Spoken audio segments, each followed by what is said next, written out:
بسم الله الرحمن الرحيم اقرأ باسم ربك الذي خلق. Дидат в Скандинавии.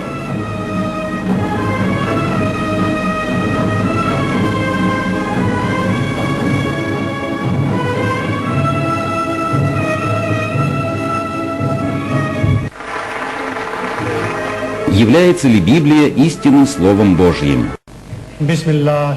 Шамхат Хан, председатель IPCI, Бирмингем, Великобритания. Во имя Аллаха Всемогущего, Милостивого и Милосердного. Братья и сестры, дамы и господа.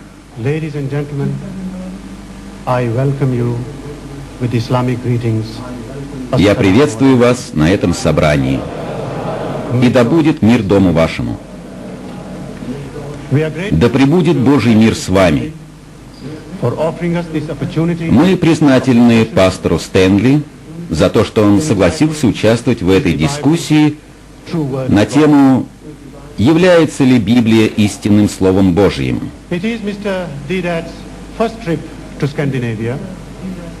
Это первый визит господина Дидата в Скандинавию.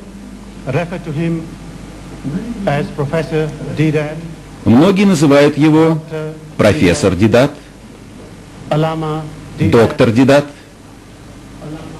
ученый Дидат.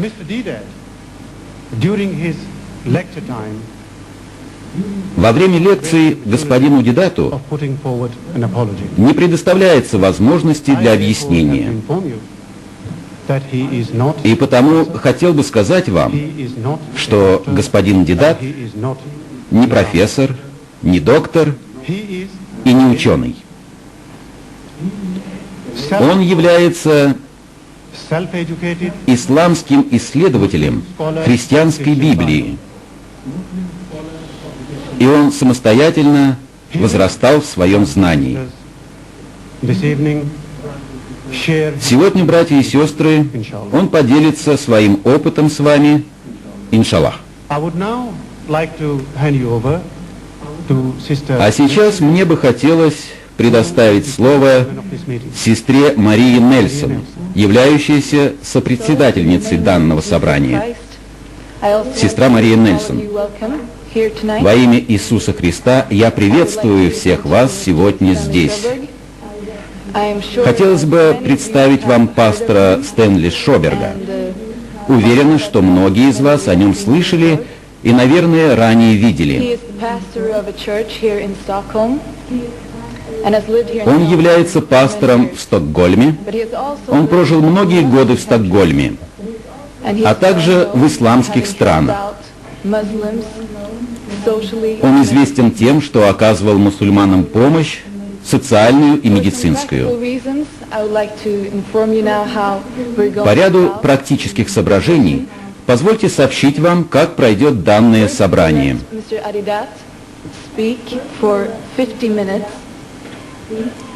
Формат встречи. Дидат 50 минут, Шоберг 60 минут, Дидат 10 минут.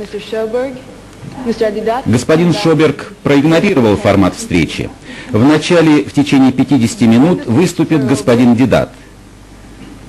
Затем на 60 минут слово будет предоставлено господину Шобергу.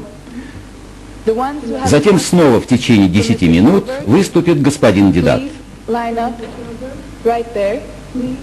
После этого мы приглашаем тех, у кого будут вопросы к господину Шобергу, выстроиться в очередь слева от трибуны. А кто захочет задать вопрос господину Дидату, выстраивайтесь, пожалуйста, справа от трибуны. Попрошу вас задавать свои вопросы как можно более ясно и кратко, ибо наше время ограничено 9 часами вечера, и мы не имеем права превышать этот лимит.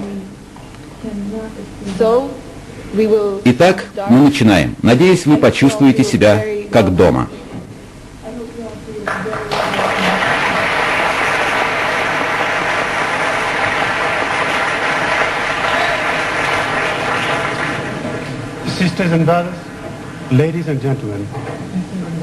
Сестры и братья, дамы и господа, перед тем, как я передам слово господину Дидату, нашему первому выступающему сегодня, позвольте напомнить вам, что это дискуссия. И на таких собраниях следует быть сдержанным в проявлении чувств и эмоций. А теперь я попрошу на трибуну нашего первого выступающего, господина Дидата.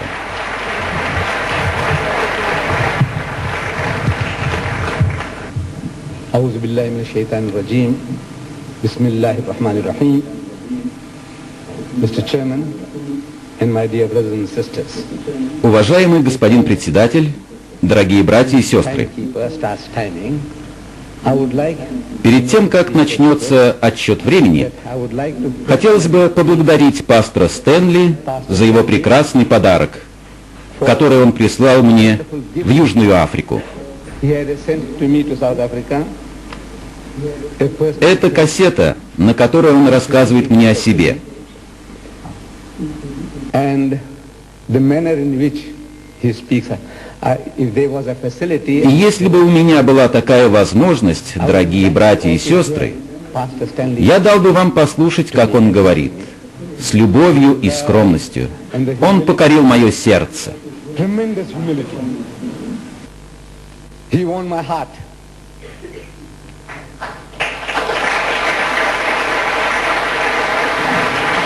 Если только скромность и прекрасная речь могут покорить человека.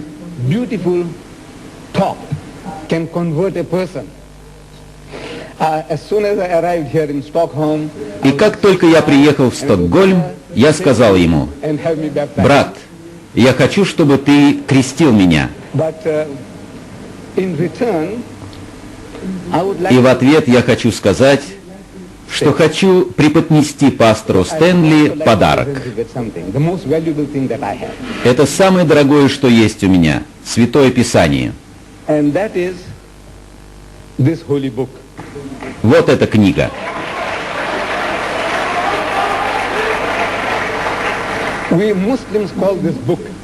Мы, мусульмане, зовем эту книгу Последним Заветом.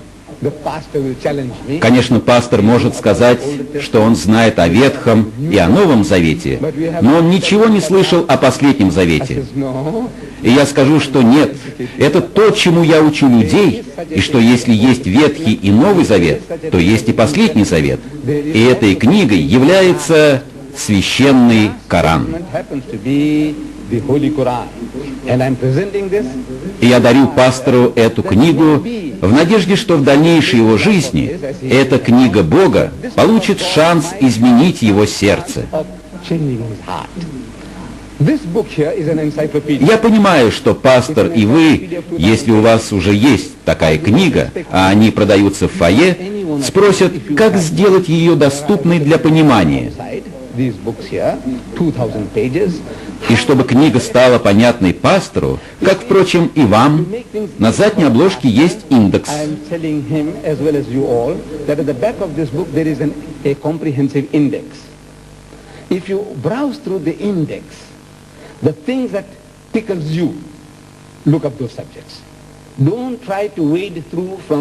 Не пытайтесь прочитать ее с первой по 2000-ю страницу. По мере того, как вы просматриваете индекс, вы находите в книге те вопросы, которые волнуют вас. Вы хотите знать, что говорит Коран о христианах, добрых христианах, таких как брат Стэнли. Откройте соответствующую букву.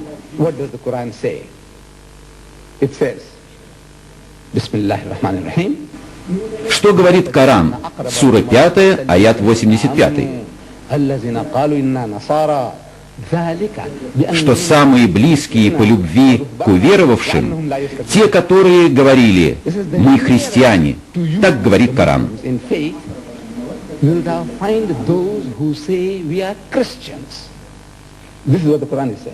The nearest to the believer, to the Muslims, you will find those who say we are Christians, because among them, И Коран говорит, что среди них есть и иереи, и монахи, и что они не превозносятся.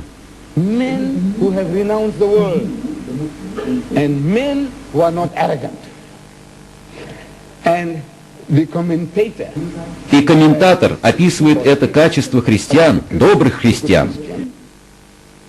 I'm reading from the book, Я прочту вам из Корана, сура 5, аят 85. verse 85. Комментарий к этому стиху. Смысл не в том, что они называют себя христианами, но в том, что они настолько искренние христиане, что они принимают добродетели ислама. Call themselves Christians. Принимают добродетели ислама. Sincere Christians, that they appreciate Muslim virtues. They appreciate Muslim virtues. As did the Abyssinians, to whom Muslim Как и refugees абиссинцы, к которым пришли исламские беженцы во время гонений в Мекке. Они говорят: да, мы христиане, но мы понимаем ваше мнение, и мы знаем, что вы добрые люди. They are Muslim. Комментатор этой книги говорит, что они мусульмане в сердце своем. Эти христиане-мусульмане в сердце своем. К какой церкви они бы не принадлежали? I'm a Pentecostal, Будь вы пятидесятник, католик или свидетель Иеговы, but if these но если у вас есть такие качества, мы говорим, что вы мусульманин. this is for you, sir. Это для вас. Thank you very much. Большое спасибо.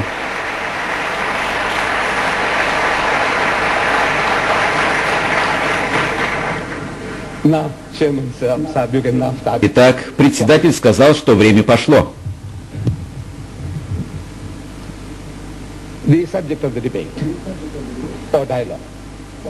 Является ли Библия истинным Словом Божьим? Тема нашей Now, дискуссии. in any dispute, В любом случае, будь то дискуссия на тему юридическую, case, legal, криминальной юстиции или теологическую, the first thing прежде всего надо установить свидетелей. or the exhibit. И поскольку речь идет о Библии, In this case, since you are talking about the Bible, я принес с собой несколько Библий. with me here, some Bibles. We would like to know which Bible are we talking Хотелось бы знать, о какой Библии мы говорим. about. Generally, people say there's only Обычно one Bible. люди говорят, что есть всего одна Библия. There's only one Но Bible. вот перед нами книга под названием «Библия», краткая версия Римско-католической церкви. This is the Holy Bible. It is called the Reims or the Douay version of the Roman Catholics.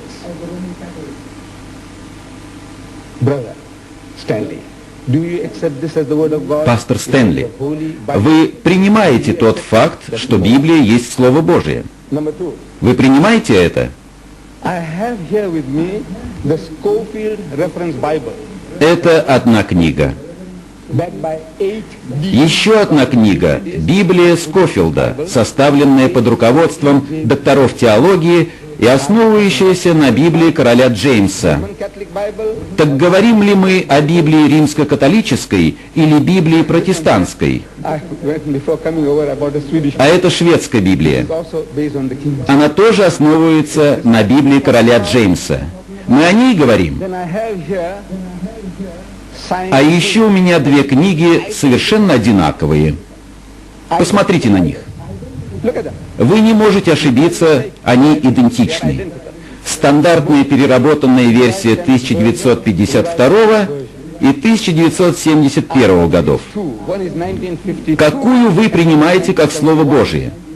Which one would you accept as the word of God?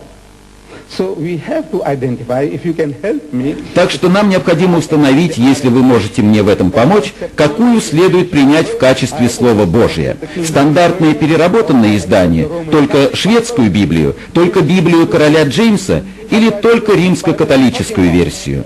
because these are all different Bibles. By God, they are not the same. Тогда мы можем продолжать, иначе мы будем спорить о том, какая из них является настоящей Библией. Все они, Бог мой, разные, и даже эти книги-близнецы, которые выглядят словно сиамские близнецы. И если бы я мог знать, которую принимает пастор за Слово Бога, то стала бы более простой задача по изучению Библии. Какую из них вы принимаете, сэр? Which one, sir? Out of these. Какую? Я отвечу вам, когда мне будет предоставлено время. У меня есть очень хороший ответ. Спасибо.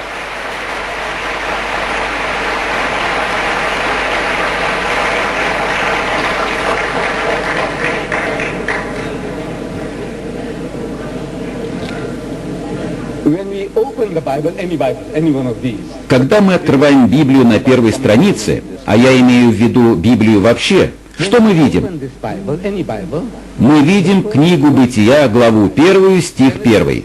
1:1. The first book, first chapter, Первая книга, 1 глава, it says, 1 стих. in the beginning В нем говорится: created «Вначале сотворил Бог небо и землю». the word God in the На иврите слово «Бог» звучит как «Элохим». and Elohim, any Jewish scholar, pastor has contacts with Jews here, Пастор хорошо знаком с евреями, и если не сегодня, то завтра мы можем организовать еще одну дискуссию ближе к его епархии и попросить раввина перевести слово «Элохим». church, and we can bring this rabbi along, and says, now I would like to ask the rabbi, Пожалуйста, this word Elohim, переведи слово «Элохим». please translate. And if he's honest, any И всякий честный еврей, знающий иврит, скажет «боги». Elohim, El in Hebrew means God, Elah in Hebrew «Эл-Ахим» по-еврейски «бог». «Элах-им» — «боги». in the language Вот что оно означает на языке евреев. translation without exception. The hundreds of Но в сотнях переводов, которые сделали христиане, translated the first намеренно перевели первое слово первого предложения Писания неправильно. why Есть Бог, а должно быть боги. if it is God, К чему эта игра? К чему обманывать людей? first sentence you make a mistake. Если в оригинале боги, то зачем говорить Бог? Of God, as the pastor В первом предложении ошибка. he is a fundamental. И если это Слово Божие, как рассказал мне пастор на кассете, то я признаю всю книгу от корки до корки, от начала до конца, как Слово Бога. From one end to the other, I Пастор фундаменталист, и мне это нравится. cover to cover as the word of God. No change on that. No change. Правильно? Правильно. So it makes my task. Он признает все, что написано здесь, в качестве Слова Божьего. Это облегчает мой труд.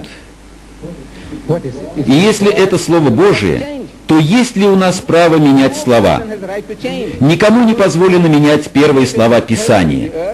Но в пятом переиздании Библии короля Джеймса вместо неба написано «небеса». Now change to heaven. Там, где должно быть множественное число «боги», стоит единственное. Там, где должно быть единственное, стоит множественное.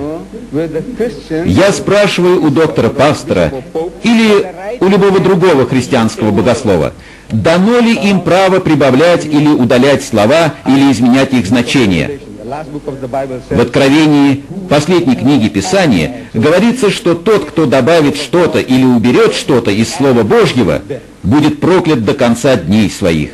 so Так что мы бы хотели спросить профессоров и пастора, кто изменил слова, кто сделал это и вот это со Словом Божьим, first если это Слово Божие. of the Old Testament.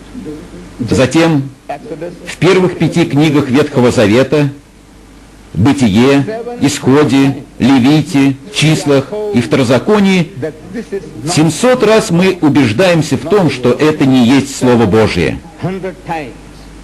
700 раз написано: And the Lord «И сказал Господь Моисею, и сказал Моисей Господу, и сказал Господь Моисею, и сказал Моисей Господу».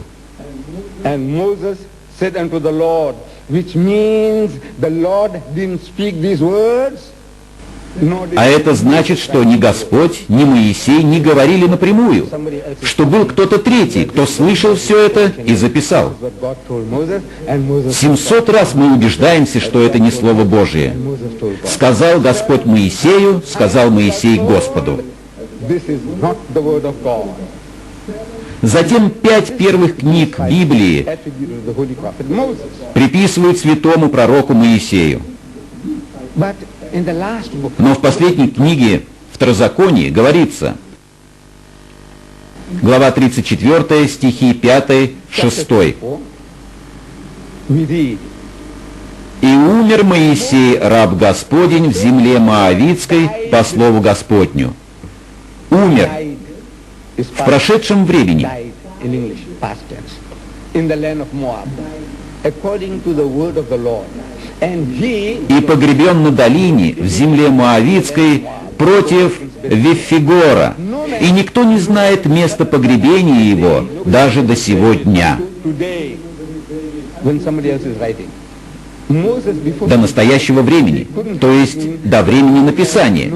Не умерев, Моисей не мог сказать, что никто не знает, где его могила. Как можно сказать такое? 120 years old when he died. Моисею было 120 лет, когда он умер. 7 стих. Сказал ли это Моисей? 120 Моисею было 120 лет, когда он умер. Но зрение его не притупилось, и крепость в нем не истощилась. То есть он был еще настолько силен, чтобы жениться на 16-летней. vigorous enough to Моисей сказал это, что крепость в нем не истощилась. 10 стих. Когда он умер? that his natural powers had not abated before he died. And there arose not a prophet since in Israel. И не было более у Израиля пророка такого, как Моисей, которого Господь знал лицем к лицу. This is not from Сказал ли это Господь? Сказал ли это Моисей? Moses. Нет. Somebody else. Кто-то еще пишет эти слова. Малые дети, которые умеют читать и писать, скажут вам, что это не Слово Божие и не Слово Моисея. And this is not the word of Moses. These twins that are Теперь эти книги-близнецы. twins. Now, to show you that these twins are not really twins. These are not identical. Я хочу сказать вам, что они не одинаковые, что это заблуждение. У них одинаковая обложка. И не знаю, захочет ли пастор открыть эти книги. Я прошу пастора помочь нам установить это. Если он не согласится, я попрошу кого-либо из аудитории мне помочь. This book here, Я прошу его открыть книгу пророка Исаии, главу 37, не эту, это книги-близнецы, чтобы показать, насколько эти слова обманывают христианский мир, как они обманывают миллионы христиан. Я хочу показать это. I want to demonstrate that Мы собираемся сравнивать книги-близнецы. Я хочу, чтобы вы открыли эту книгу, стандартное переработанное издание Исаии, главу 37, и увидели, написано ли там одно и то же. Вот и все. okay? Just open it, just open it, just have a look, sir, while I'm reading. Just have a Хорошо. look whether I'm reading correctly. Isaiah, Исаия, глава 37. which verse?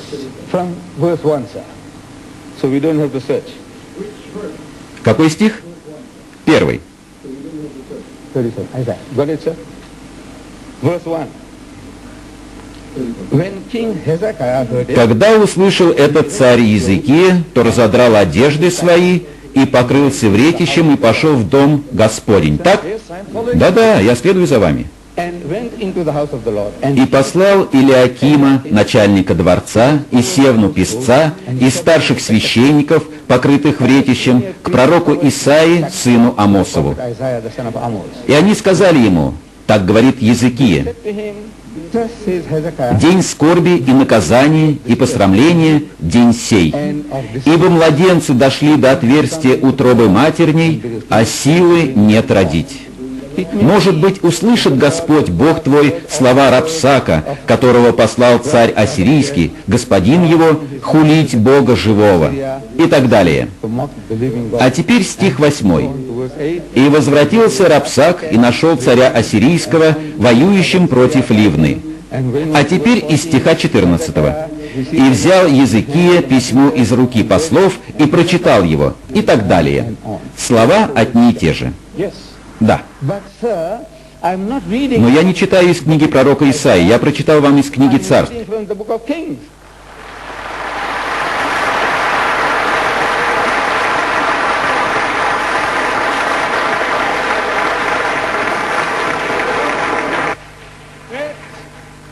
And we'll explain that when your time comes. The greatness of the Bible.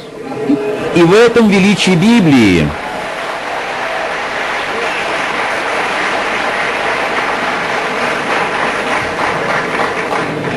You see, word for word, Видите ли, я читал слово в слово 4 книгу Царств, главу 19, а он подтверждал, что я читал из Исаии, главу 37. Иначе говоря, они идентичны, слово в слово. И позвольте мне поделиться с вами знанием от христианских ученых. Они говорят мне, что Библия не является, если только пастор не думает иначе, откровением в слове, коим считают мусульмане Коран. Мусульмане считают Коран словесным откровением. Всевышний говорит пророку: «Скажи, Он Аллах един, Аллах вечен, не родил и не был рожден». Коран является откровением, выраженным в слове. Христиане не верят в словесные откровения. Они верят в то, что Святой Дух вдохновлял людей на написание Библии. Но в этом случае невозможно получить дословное воспроизведение. И даже если кто-то вдохновит вас написать об этом собрании, то один журналист напишет так, а другой по-другому, потому что все мы люди. Мы не получим идентичного дословного описания. В литературе это называется плагиатом. И если один человек переписывает слова другого и выдает за свои, он занимается воровством, плагиатом. Неужели Господь забыл, что Он надиктовал одному пророку и повторил одно и то же другому? Господь не делает этого, и Святой Дух так не делает. И пусть пастор объяснит, как получается, что одна книга передаст содержание другой книги, которая была написана за сотни лет до того.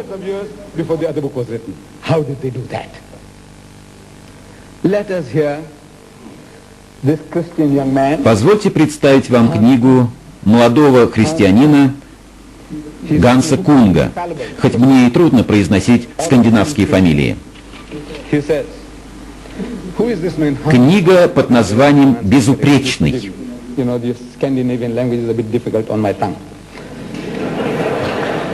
Ему 43 года, родился в Швейцарии, является преподавателем догматики и экуменической теологии, директором экуменической теологии в Тюбингенском университете, Германия.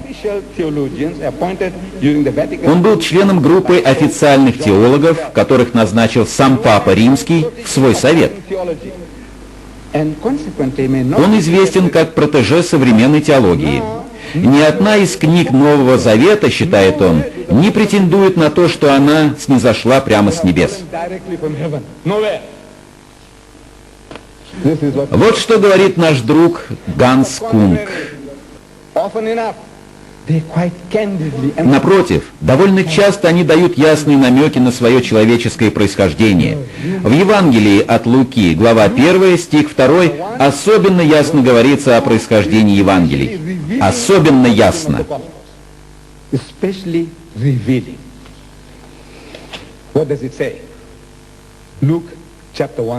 Что же говорится в Евангелии от Луки? Там говорится о Святом Духе, а говорится так: «Как передали нам то бывшие с самого начала очевидцами и служителями Слова, то рассудилось и мне». От Луки, глава 1, стих 2-3. Значит, любой из нас может сказать, что они тоже способны на это. И я, врач, один из наиболее образованных последователей христианства, тоже способен написать тома. Это вдохновение. Почему бы мне не написать? Ведь я самый знающий.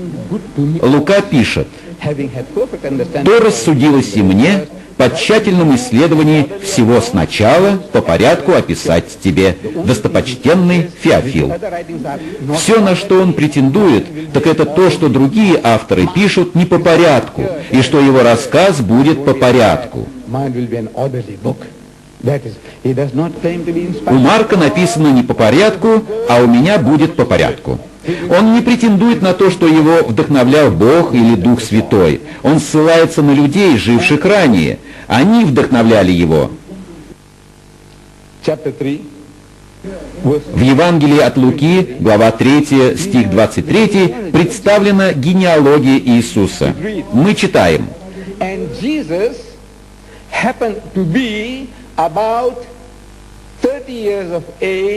Иисус, начиная свое служение, был лет 30 и был, как думали, сын Иосифов, Илиев.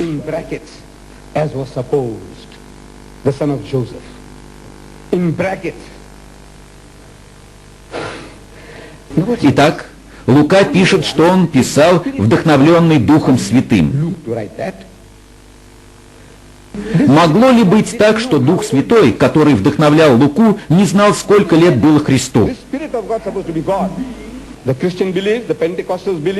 Христиане верят, пятидесятники верят в то, что Святой Дух есть Бог, в то, что есть Бог Отец, Бог Сын и Дух Святой, и в то, что это не три Бога, но один Бог. Но этот Бог, если Он вдохновлял Луку, не знает, сколько Иисусу было лет. Бог не знает, сколько точно Иисусу было лет? Лет 30. Бог не уверен. А в самом позднем переводе выражение «начиная свое служение» убрали. Возникает вопрос, почему? Господь ждал миллиарды лет, прежде чем снизойти на землю. И с 1 года по 30-й Он не соизволил сказать одно предложение на пользу роду человеческому. Что же Он делал в течение 30 лет, чтобы помочь человечеству? Одно предложение. Он ничего не сделал.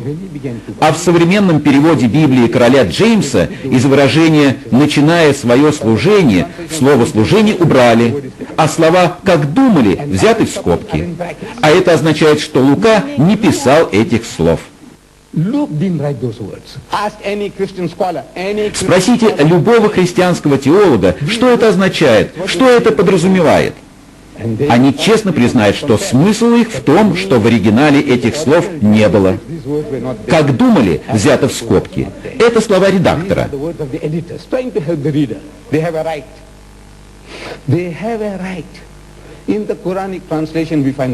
В переводах Корана то же самое. Переводчик ставит слова в скобки, их там нет, но он показывает, что имелось в виду. Он пытается нам помочь. Мы принимаем эту помощь, в том числе и в случае с Библией. Но слова других людей — это слова других людей. И если Лука писал под вдохновением Святого Духа, то эти написаны не под вдохновением.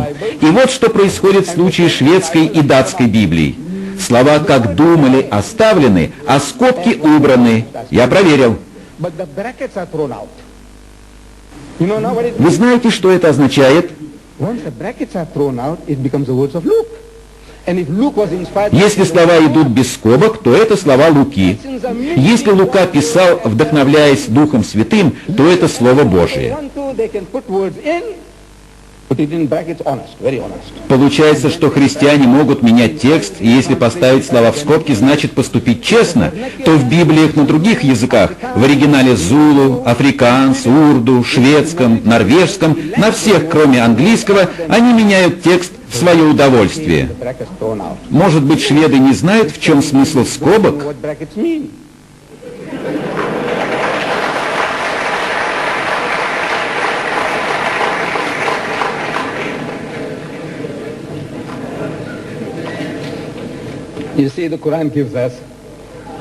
Посмотрим, что говорит Коран о том, как отличить Слово Божие от слов, не являющихся Словом Божиим. Разве ж они не размыслят о Коране? Ведь если бы он был не от Аллаха, то они нашли бы там много противоречий. Сура 4, аят 82.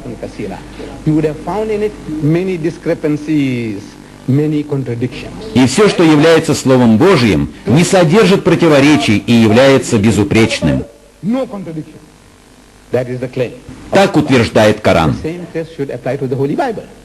Поэтому позвольте процитировать Should have no contradictions. для вас и для пастора из первой книги Паралипоменона, глава 21, стих 1. One Chronicle, Book of Chronicles, chapter 21. It says, and Satan «И восстал сатана на Израиле, и возбудил Давида сделать счисление израильтян». Кто спровоцировал Давида? Сатана.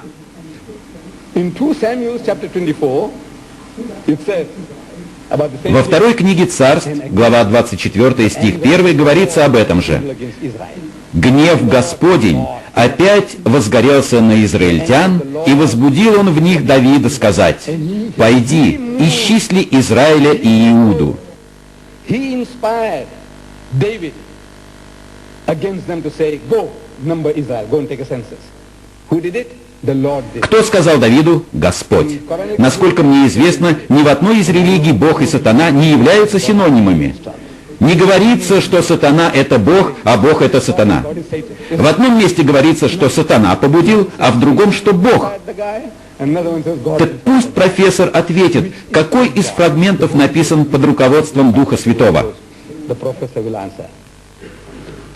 2 Kings, chapter В третьей книге Царств, глава 7, стих 26, читаем: and the brim thereof «Толщиною оно было в ладонь, и края его, сделанные подобно краям чаши, походили на распустившуюся лилию. Оно вмещало 2000 батов». chapter 4, А в книге 2 Паралипоменона, глава 4, стих 5, мы читаем, что толщиною оно было в ладонь, и края его, сделанные края чаши, походили на распустившуюся лилию. Оно вмещало до 3000 батов. Разница в 50%. Но мне хотелось бы знать, какое из этих высказываний является Словом Божьим. Иначе почему в одном случае Бог сказал, что было 2000, а в другом, что было 3000? Разница всего в 50%, но я хочу знать, что от Бога, а что от дьявола, потому что оба числа не могут быть от Бога. Бог не мог сказать одному автору одно, а другому другое. Вот еще один пример. Евангелие от Иоанна, глава 18, стих 9. verse 9. «Да сбудется слово, реченное им. Из тех, которых ты мне дал, я не погубил никого». Никого значит ни одного. Нуль. Me, I have lost none. None means not one. Zero. Но тот же Иоанн главой ранее говорит, глава 17, стих 12. Chapter before, he had written, chapter 17, verse 12, he had written, while I was with them, quoting Jesus, «Когда я был с ними в мире, я соблюдал их во имя Твое. Тех, которых Ты дал мне, я сохранил, и никто из них не погиб, кроме сына погибели, да сбудется Писание». the first one, Никто и один. is lost, except the son of perdition. You know who Judas Имеется в виду Иуда, павший по воле сатаны. But one. The first one says none. Какова разница в процентах между не одним и одним? You know, in percentage wise, I have some few notes with me here. У меня с собой 5 банкнот по 10 фунтов стерлингов каждая. Не знаю, сколько это в кронах. Я попрошу даму, первую даму, объяснить, какая разница между одним и нулем. Я хочу дать шанс дамам, не мужчинам. Дайте дамам шанс. And none. Какая разница в процентах? Дамы, How many percent? A lady was talking there just now. Hold like a man. прошу вас, дамы. Lady, old lady. Я слышу мужчину. Любая дама, пожилая, молодая, ребенок, 50 фунтов стерлингов. Я не знаю, сколько это в кронах. Сколько процентов? Какая разница? Сколько? I want to give it away, man. Please. Please help me. How many percent?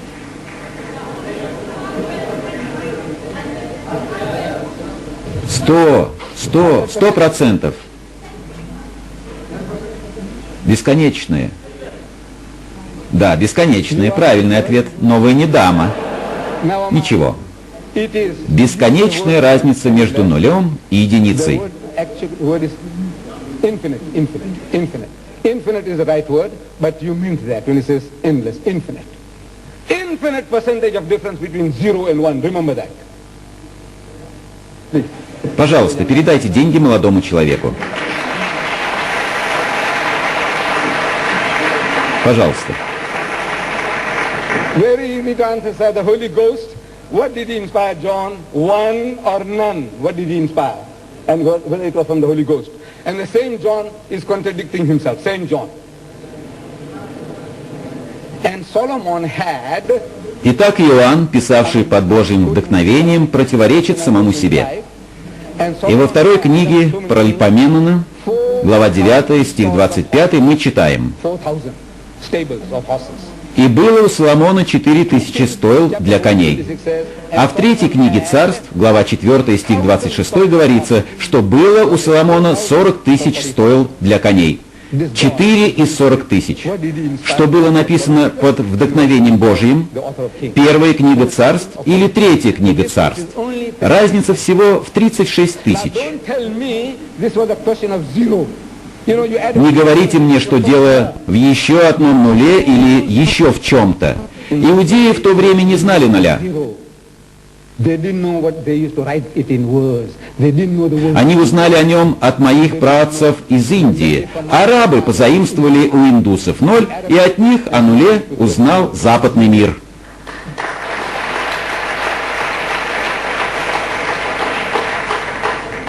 One Samuel's contradiction. 1 Samuel chapter 28 verse 6. Еще одно противоречие из первой книги Царств, глава 28, стих 6. He wanted to know God to tell «И вопросил Саул Господа, но Господь не отвечал ему ни во сне, ни через Урим, either by ни через пророков». or by Urim or by the prophets. Господь не ответил ему. В то же время в первой книге Паралипоменон, глава 10, стих 14, говорится, что он, Самуил, не взыскал Господа, зато он и умертвил его, и передал царство Давиду, сыну Иесееву. That he didn't inquire. Итак, по одной версии он спросил у Господа, но Господь не ответил ему. По второй версии он не спрашивал у Господа. Спрашивал или не спрашивал? Кто вдохновлял авторов на написание этих противоречащих друг другу текстов? Бог или кто? Wife and concubine. Затем, знаете ли вы разницу между женой и You наложницей? see, Solomon, В Писании говорится, что у Соломона было 700 жен и 300 наложниц. and 300 concubines. You know, he's feeling sorry for Solomon. Никому не обидно за Соломона. So there must be a difference between wife and concubine. That's what the Christians say. It's Христиане верят, что необходимо различать законную жену и наложницу. Sarah and У Авраама было две жены, одна Сара, законная, другая Агарь, наложница. concubine. Сара была женой, а Агарь была наложницей. Так говорят христиане. Okay? Посмотрим же, что говорит Моисей, если он вдохновляем Богом в книге Бытия, глава 25, Chapter 25, verse 1. стих 1. It says, Abraham again took a wife. «И взял Авраам еще жену именем Хеттуру». Keturah. And her name is the third wife. He had Моисей пишет, что это была жена, вторая жена. Moses is writing Однако в первой книге Паралипоменон, глава 1, стих 32, читаем: But in the book of Chronicles, First Chronicles chapter 1 verse 32, it says, now the sons born to Keturah, «Сыновья от Хеттуры, наложницы Авраамовой». are they synonymous terms? Являются ли слова «жена» и «наложница» синонимами? They can't be. Because when you talk about Hagar, it says not synonymous. And Аналогично в Писании говорится, что у Соломона 700 жен и 300 наложниц. 300 concubines. Господь говорит, что было у Соломона 700 жен и 300 наложниц, то есть 1000 супруг. He's made Таким образом, проводится различие между женой и наложницей, которая в еврейском обществе имела более низкий статус. society. Concubine. Итак, тот же Бог тот же Дух Святой заставляет Моисея написать, что она была женой, и он заставляет написать этого автора, неизвестного автора Паралипоменона, а авторы Паралипоменона неизвестны. Спросите любого христианского богослова, кто написал книгу «Царств» и кто написал Паралипоменон, и он ответит вам, что автор неизвестен. Вот что говорят 32 христианских богослова об авторстве Библии. Но вот что говорит неизвестный автор первой книги Паралипоменона, глава 1, стих 32. Он говорит, что у этой Хетуры, наложницы, было 6 сыновей. У Авраама было по сыну от Сары и Агари, и 6 еще от Хетуры. 6 плюс 2 равняется 8. Апостол Павел, которого вдохновлял тот же Дух Святой, пишет, что было у Авраама 2 сына. Кто вдохновлял его? Дух Святой? Потому что тот же Святой Дух вдохновлял авторов Ветхого Завета написать, что было у Авраама 2 сына от Сары и от Агарь, и 6 от Хетуры. И вот Святой Дух, ранее вдохновивший людей написать, что было у Авраама 8 сыновей, теперь говорит святому Павлу написать, что сыновей у него было 2. Интересно узнать, кто вдохновлял этих людей, Дух Святой или какие-то другие духи? Затем в последнем переводе Библии короля Джеймса от Матфея, глава 21, стих 7 говорится, я читаю, «Привели ослицу и молодого осла, и положили на них 2 животных, не одно, одежды свои, и он сел поверх их». Как человек может сесть на 2 ослов? Вы можете себе представить, что Иисус Христос исполняет цирковой трюк, катаясь на 2 ослах сразу? На 2 ослах сразу. Можно ли представить такое? Можно ли представить себе, что могущественный посланец Бога катается на 2 ослах сразу, словно иллюзионист, акробат в цирке, который исполняет трюк, катаясь на 2 лошадях? Вы можете сесть на 2 ослов?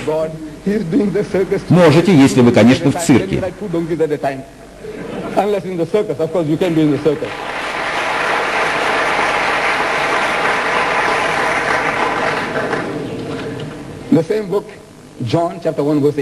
Следующая книга Иоанна, глава 1, стих 18, читаем. «Бога не видел никто никогда». Вы согласны? Я согласен с этим.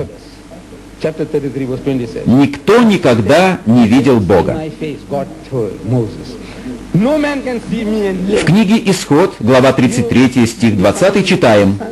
«Лица моего не можно тебе увидеть. Вы даже не можете посмотреть на солнце. Как вы можете тогда увидеть Творца Вселенной?» Потому что человек не может увидеть меня и остаться в живых. Согласен. Бога никогда нельзя увидеть, иначе человек умирает, исчезает. Однако в книге Бытия, глава 32, стих 30, Бог вдохновил Моисея написать: «И нарек Иаков имя место тому, Пенуэл. Ибо говорил он, я видел Бога лицом к лицу, и сохранилась душа моя». Иаков видел Бога воочию. Было сказано, Бога не видел никто никогда, что никто из живущих не может увидеть Бога, а Иаков говорит, что видел Бога и что душа его в целости и сохранности. Кто вдохновил автора на написание этих слов? Мне хочется знать. И пусть пастор объяснит. Да, я объясню. Из первого послания к Коринфянам, глава 14, стих 33. «Потому что Бог не есть Бог не устройства, но мира». Согласен. Потому что неустройство, смущение в этот мир вносит не Бог, а сатана.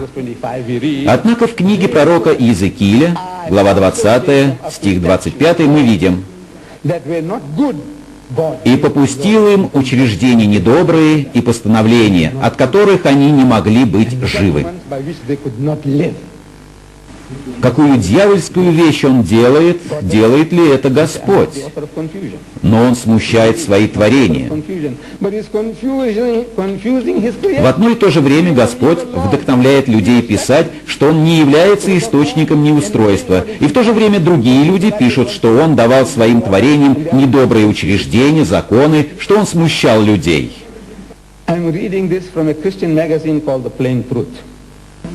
А вот цитата из одного христианского журнала под названием «Чистая правда», датированная октябрем 1977 года. Чтение истории из Библии детям дает столь широкие возможности для обсуждения морали половых отношений, что некоторые цензоры могли бы поставить на Библии в том виде, как она есть, пометку «только для взрослых». An unexpurgated Bible might get an X rating from some censors.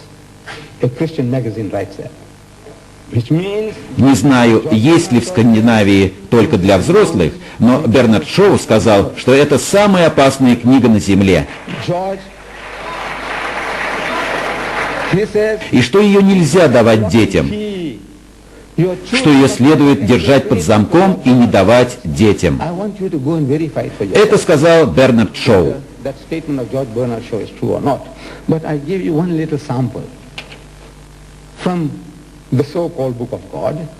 Хорошо, если вы сами это проверите. Просто хотелось бы дать еще один пример из так называемого Слова Божия из книги Судей, глава 16, стих 1. «Пришел однажды Самсон в Газу», вы знаете эту местность Газа, «и, увидев там блудницу, вошел к ней».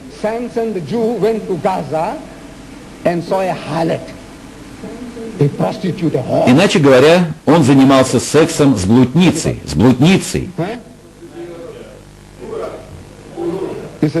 Можно ли представить, что в Слове Божьем говорится о таком? Такое о библейском герое Самсоне.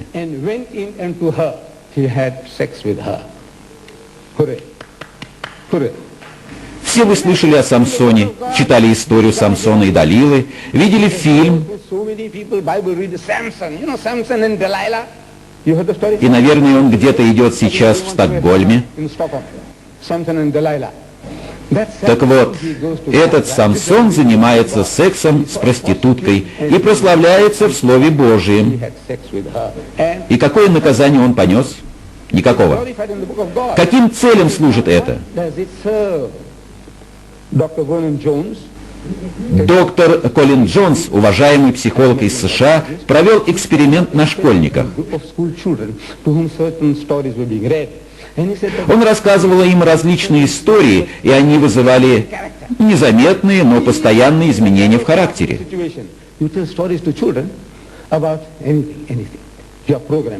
Каковы были темы этих рассказов?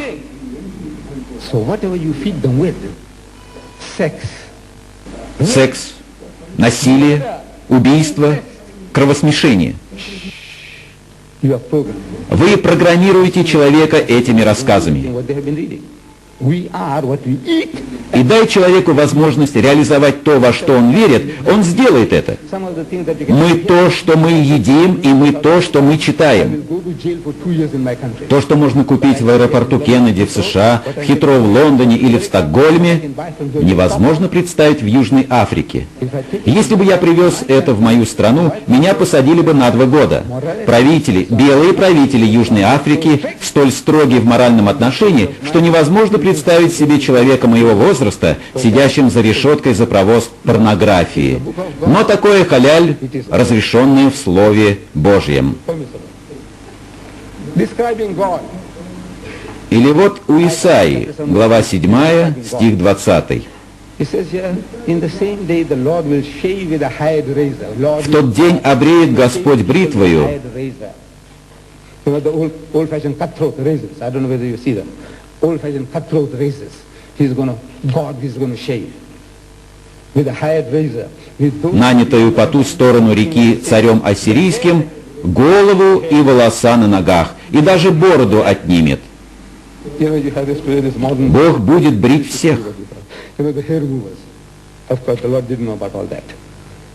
He's going to shave the head, and he's going to shave the hair of the legs. I don't know how high.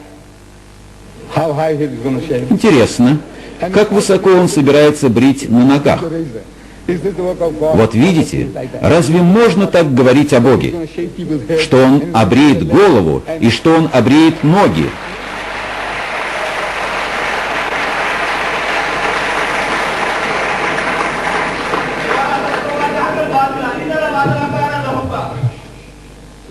The furnace. Yeah. 2 Samuel, chapter 22, verse 9 to 11. Smoke, smoke, smoke. Из второй книги Царств, глава 22, стих 9-11. Smoke came out of his nose. «Поднялся дым от гнева его, из уст его огонь пожирающий». Up from his nostrils. And devouring fire from his mouth. Like a Итак, dragon. из носа дым, а изо рта огонь, как у дракона. God's mouth. This is talking about God. Smoke came out of his nose and devouring fire from his mouth. Coals were Библия говорит, что дым исходит из ноздрей Бога. И это говорится о Боге. burning. And all the coals start burning. This is what God does. You know, like a dragon.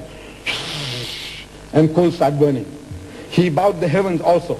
And «И наклонил он небеса, и сошел, и мрак под ногами его, и воссел на херувимов, и воссел на херувимов, и полетел, и понесся на крыльях ветра». girlish angels. Бог катается на ангелах, Of angels. Look up any dictionary. Cherubs. на двух ангелах, God Almighty. не на вертолете, на ангелах. Young girl angel. Listen to this, sir. He bowed the heavens also and came down with darkness under his feet. He rode upon a cherub and flew. God is flying on a cherub. No helicopters. No plane. He's riding little girls. And these girls, if you haven't seen... Если вы не видели ангелов, поезжайте в Ватикан и увидите. Я был в Ватикане, в этой святая святых католической церкви, и не сожалею об этом. Picture taken, sir, from the Vatican, in the holiest of holies of the Roman Catholic Church. А вот фотографии ангела, сделанные внутри. Только не показывайте на камеру, иначе эту запись запретят во всех странах мира. It will be banned in every Arab country in the world. Look at this. This is the cherub, picture of the cherub taken in the Holy of Holies in the Vatican. Две фигуры из мрамора, телесного цвета, столь гладкие и шелковистые, что если вы дотронетесь до них, у вас будет электрический удар.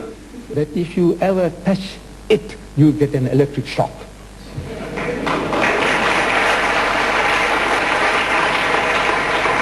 And God rides these Господь верхом на ангелах, flies them around. и Господь летит на них словно Супермен. У Супермена, кажется, лучше получается.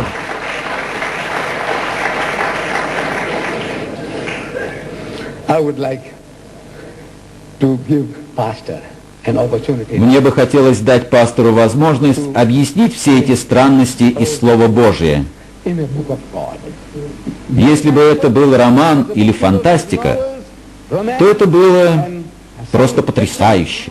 Но это книга, которую приписывают Богу, а потому это стыдно. It becomes shameful. Господь не может говорить таких вещей и писать. God does not write or speak these things and these words. وآخر الدعوانا أن الحمد لله رب العالمين.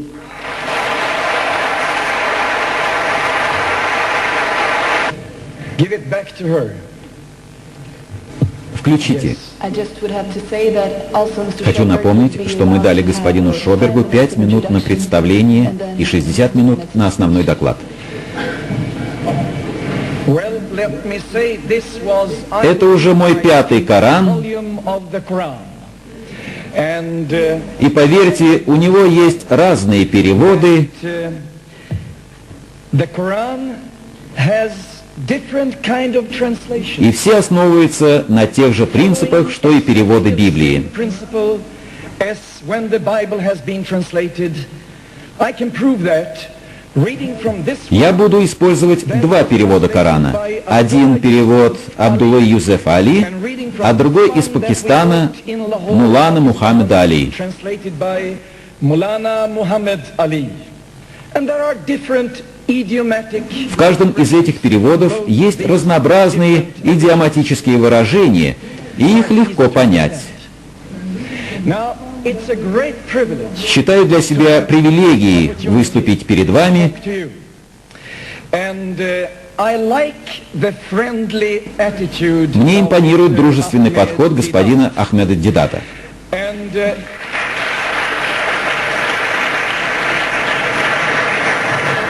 at the same time, he is very open and В то же время он открыто и ясно дает понять, conflict.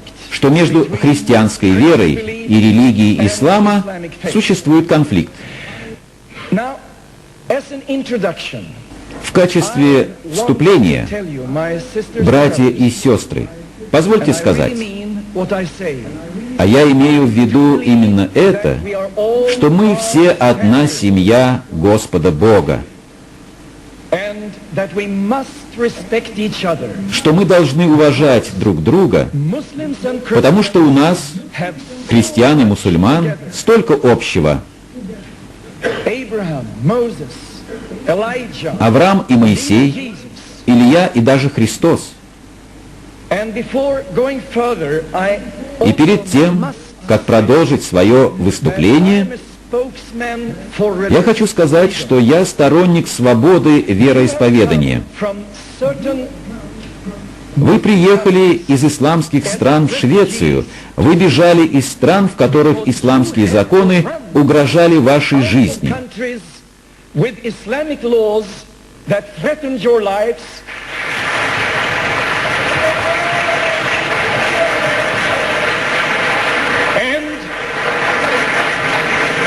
And now you have В страну, come to a country в которой существует where we плюрализм live in a мнений. pluralistic society. Let me tell you, Позвольте сказать вам, let me tell you, позвольте сказать вам, let me tell you, let me tell you that послушайте, now listen to this. Listen to this.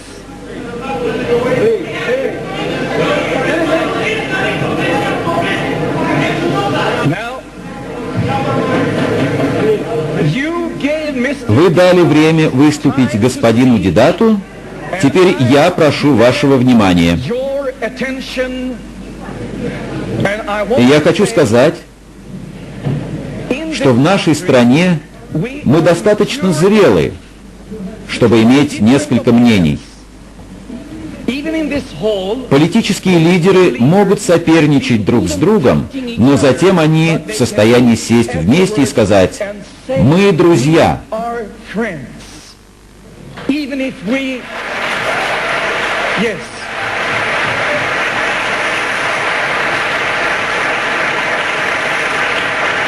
And I also want to tell you, Меня неоднократно спрашивали в газетах и по радио, Muslims should be able to build могут ли мусульмане строить свои мечети в Швеции. in various newspapers.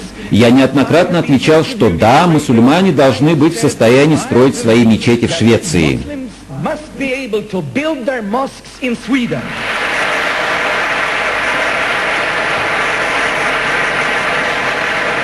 And let me tell you, and let И me позвольте сказать, if racism если в Европе возникнет та или иная форма расизма или нацизма в отношении людей с другим цветом кожи, приехавшими из других стран, то вашими лучшими друзьями будут христиане, верящие в Библию.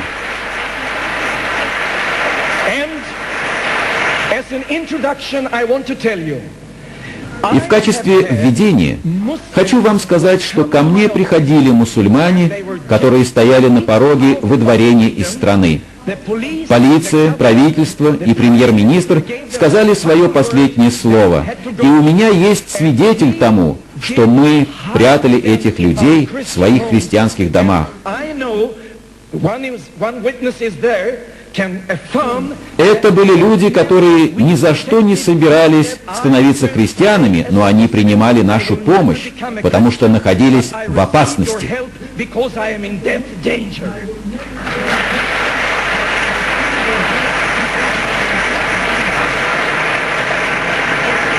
Now, Итак, сегодня у нас будет напряженная дискуссия, потому что я собираюсь быть открытым и откровенным.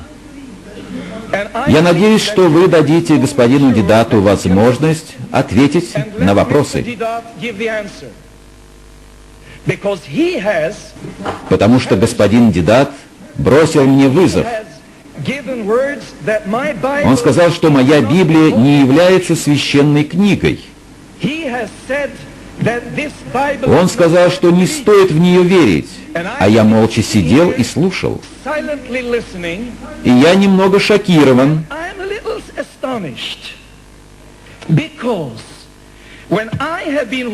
потому что когда я читал Коран, я прочел слова Мухаммеда о том, что к Торе и Евангелию следует относиться как к Слову Божьему.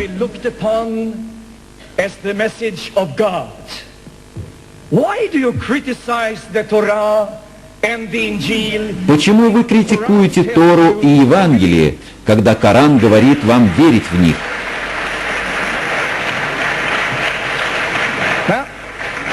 I said I am astonished, and I wonder why is Mr. Удивительно, почему господин Дидат, столь утонченный человек, ездит по миру и пытается воевать с христианами. Fighting the Christians. Well, I think I understand. Я думаю, что понимаю. И у меня есть еще один вопрос. Вы родом из Пакистана, очень дружественной страны. Затем вы переехали в Южную Африку. И мне стыдно за белых правителей Южной Африки,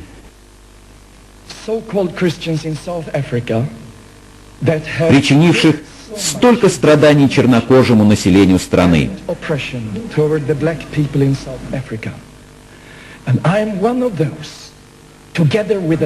Я один из многих христиан в этой стране, которые протестовали против правительства Южной Африки.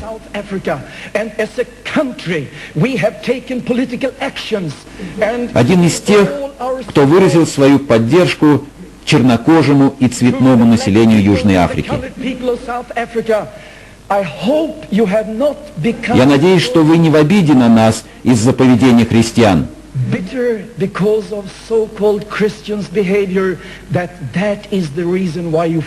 От имени христиан я прошу у вас прощения.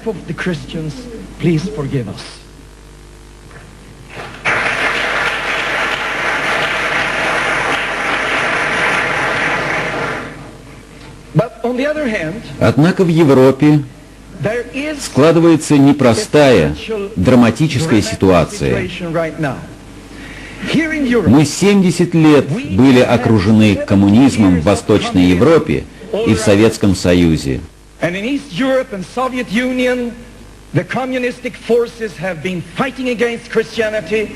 Коммунизм боролся с христианством, но христиане молились и читали Библию, и коммунизм пал без единого выстрела, благодаря любви, вере и миру.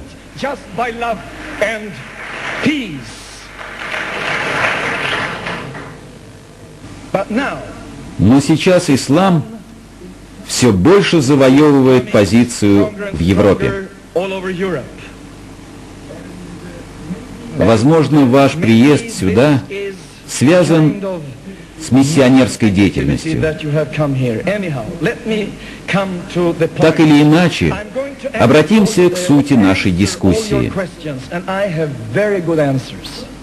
Я отвечу на все ваши вопросы, и у меня есть хорошие на них ответы.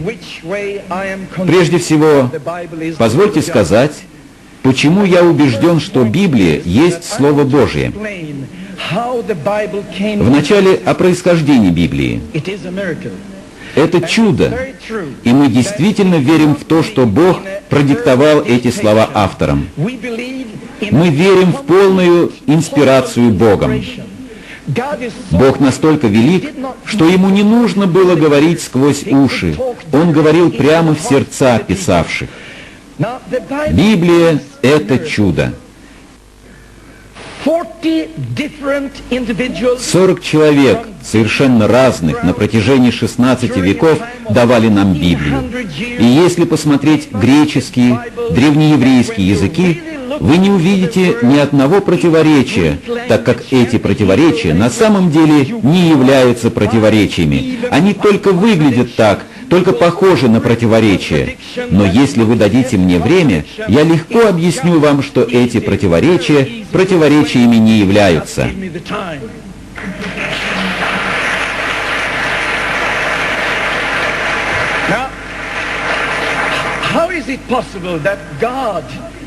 Как могло произойти, что Библия не является надиктованным текстом, а результатом божественного вдохновения? Это связано с тем, как Бог приближался к человеку.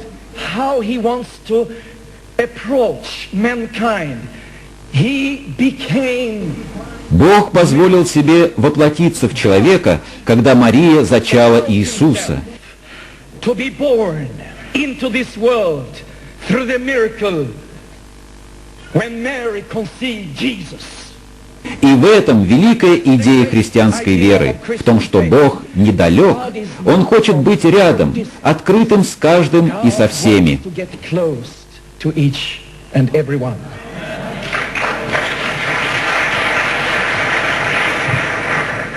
I like one illustration.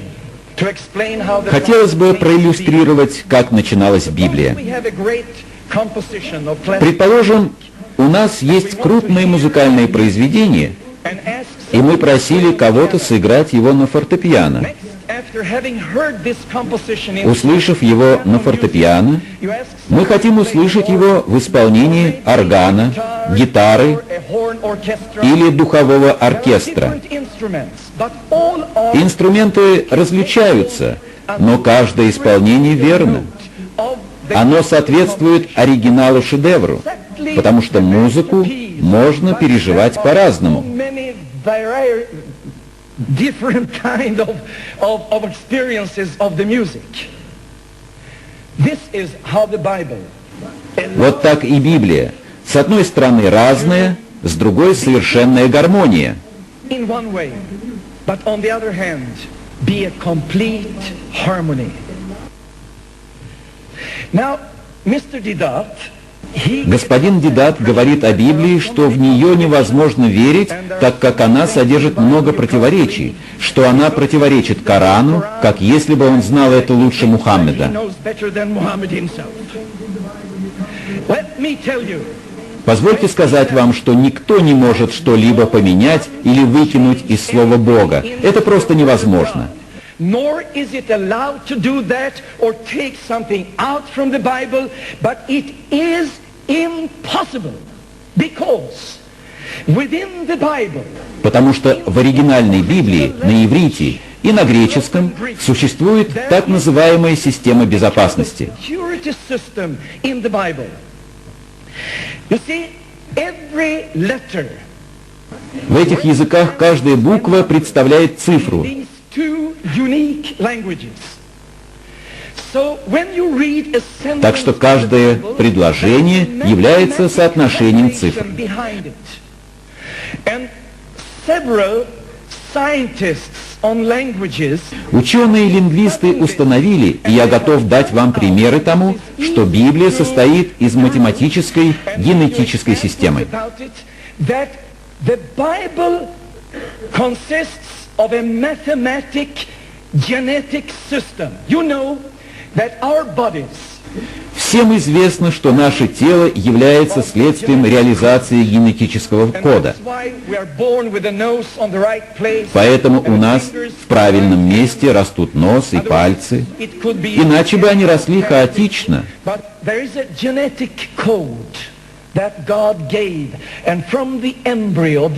Уже в эмбрионе, в утробе матери, в невидимом глазу ребенке есть личность, которую создал сам Господь.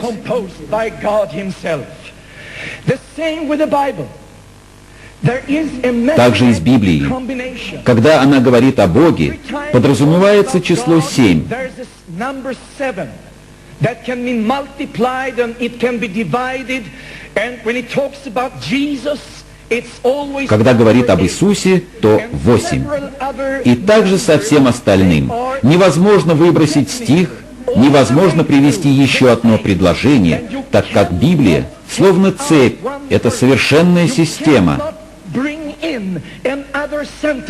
Because the Bible is like a chain. It's a complete system.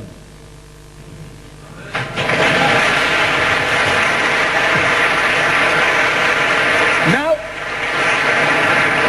our Muslim friends, I've been talking in the villages of Punjab. Я посещал Пенджаб. Я встречался с местным духовенством.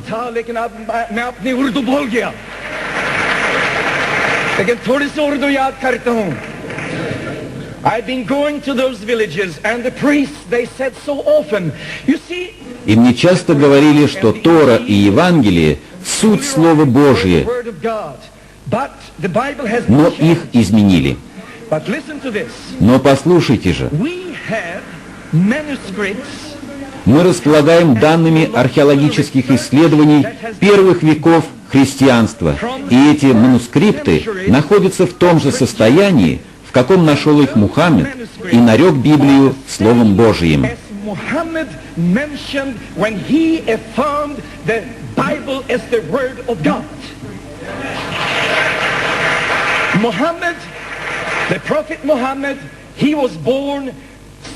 Когда родился пророк Мухаммед в VI веке, эти манускрипты, относящиеся к периоду первых веков христианства, содержали те же слова, что и сейчас.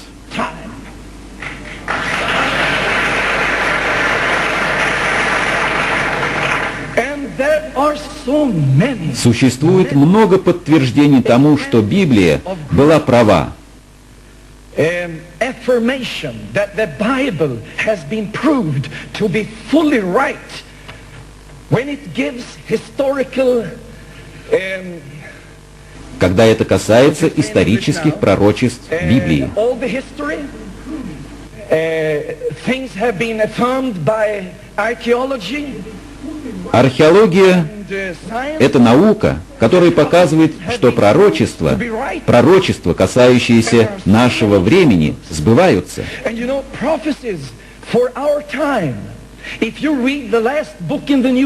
Так много примеров. Если прочесть последнюю книгу Нового Завета, там есть пророчество о загрязнении воздуха. Если мы не прекратим загрязнять воздух, то будем сожжены заживо. И сегодня ученые признают существование озоновой оболочки вокруг Земли. То, что предсказывала Библия 2000 лет назад, сбывается сегодня. Я могу представить сотни примеров. Мне не терпится перейти к вопросам, заданным мне по поводу Библии.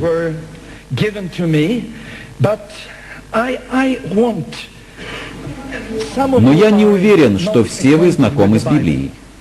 Вас столько раз отговаривали читать Библию, что вы знакомы только с рассказами о Библии. Как говорит господин Дидат, для кого-то это истории из далекого прошлого, и зачем верить в них? Но мы, кто знает Библию, почитаем ее как Слово Божье. Как Слово Божье.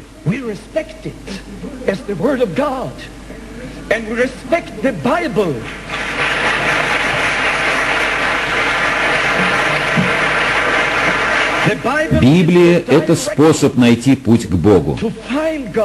Многие из вас верят, что Бог есть, но у вас нет тесного контакта с Богом. В Библии говорится, как приблизиться к Богу.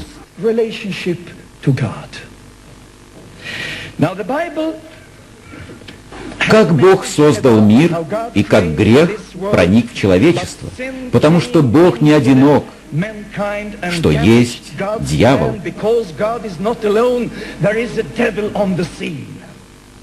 We don't know when evil Мы не знаем, когда зло пришло в этот мир, но известно, что был и сатана, который в начале сотворения был ангелом, But he rebelled against God, and а потом восстал против Бога и решил разрушить все хорошие его творения. Then God thought, Господь подумал, как помочь человечеству, и дал примеры людей, которые хотели жить праведно. Некоторые из них смогли, некоторые не смогли. И Господь подумал, что этого недостаточно. Авраам не смог, Соломон погряз в грехе, а вы, господин Дидат, совсем недавно говорили нам, что Самсон имел связь с Далилой и не был наказан. В таком случае вы не читаете Библию.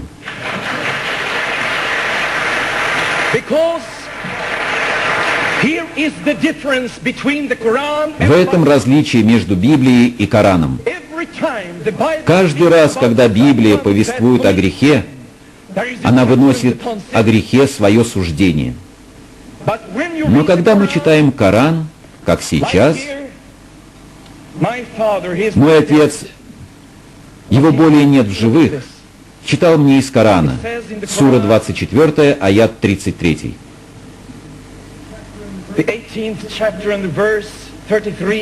«И не принуждайте девушек ваших к распутству, если они хотят целомудрия, стремясь к случайностям жизни ближней».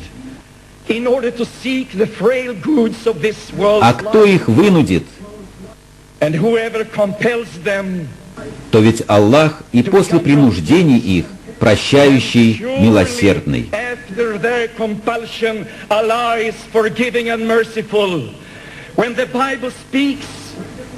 Библия в случае греха Соломона, а также Самсона и Далилы или кого-то еще учит, что Бог есть судья, что без раскаяния не быть прощению.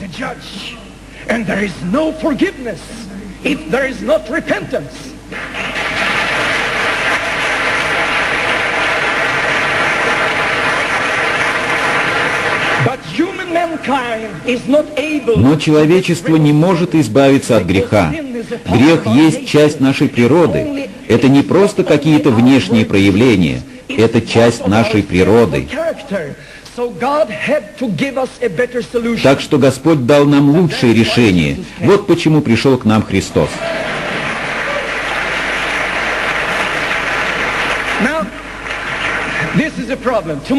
Это проблема, и завтра у нас еще будет диспут о Христе.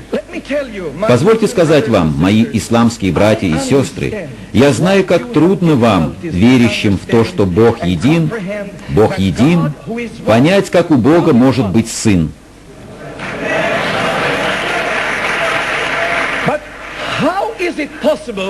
Как может быть, что единый Бог проявляет себя через Отца, Святого Духа и Бога Сына? And how is it possible that God is manifested as the Father, as the Holy Spirit, and as the Son, Jesus Christ? Is that possible? Does it make sense? Is it very unlogical? Насколько это нелогично, думаете вы? Но позвольте объяснить вам, привести несколько примеров. Никто не видел Бога, хотя вы видели Его. Господин Дидат говорит, что христиане сумасшедшие. В Библии написано, что никто не видел Бога, но Он как-то явил людям себя. Позвольте спросить вас. Вы были в Мекке, Стокгольме, Гетеборге, Луксоре, Тунисе? Были ли вы на солнце? Некоторые люди были на Луне.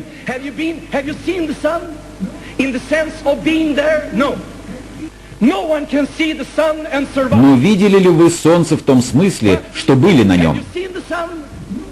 Можно ли посмотреть на Солнце и при этом выжить? Нет. Но в то же время видели ли вы Солнце? Да. my dear Вы friend, получаете Его благословение, вы ощущаете Его теплоту на своем теле. in the meaning of a Да, singular, вы чувствуете это. И в этом смысле Бог не является единой личностью, Его проявления множественны. Вы представляете Бога единым, как вы думаете о себе, заключенным в одно тело. Но я верю, अपने मस्जिद में दुआ करता है, खुदा सुनता है। ठीक है ना?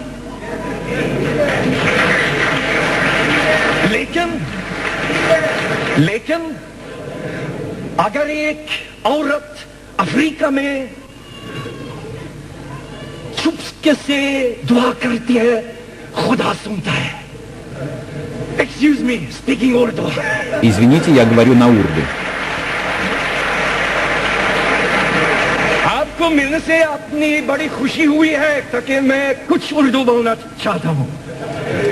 Okay, let me say like this. Let me say like this.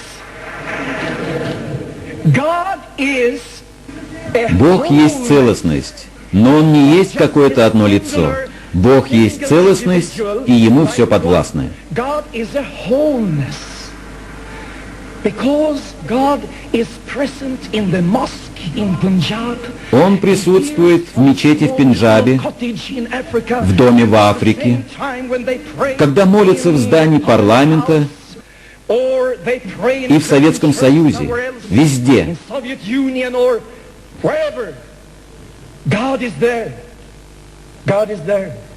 Бог там, Бог там.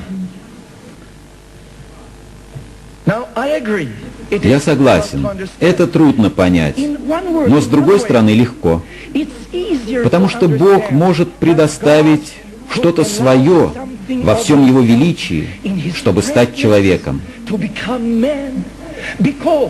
Потому что Бог может предоставить что-то свое во всем Его величии, чтобы стать человеком.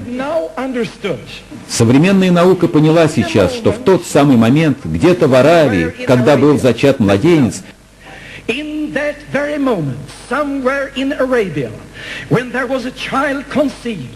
который затем потрясет мир и станет святым пророком Мухаммедом, в тот момент, когда он хранился в утробе матери, никто не видел его. Никто не знал, что эта женщина носит в себе великого пророка. Но внутри невидимого эмбриона он уже был во всей его целостности, с его красотой, умом и способностями к лидерству.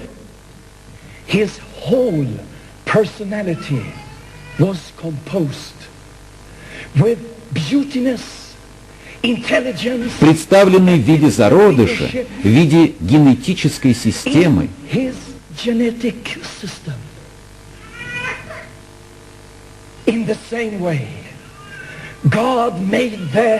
В другом случае Бог сделал это реальностью, так что пророк явился во всем его величии, явился в женщине, чтобы прийти в наш мир, чтобы Господь понял нас.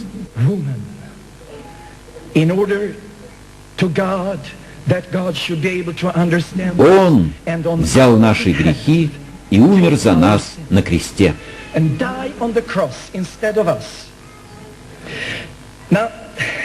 Here is something else from the Bible. It's very exciting to read the Old Testament. Захватывающим является чтение Ветхого Завета. Если вы читаете книгу пророка Даниила, вы найдете в главе 9 пророчество относительно того, когда свершится распятие Христа. Пророчество дано нам за 483 года, или за 173 880 дней до распятия.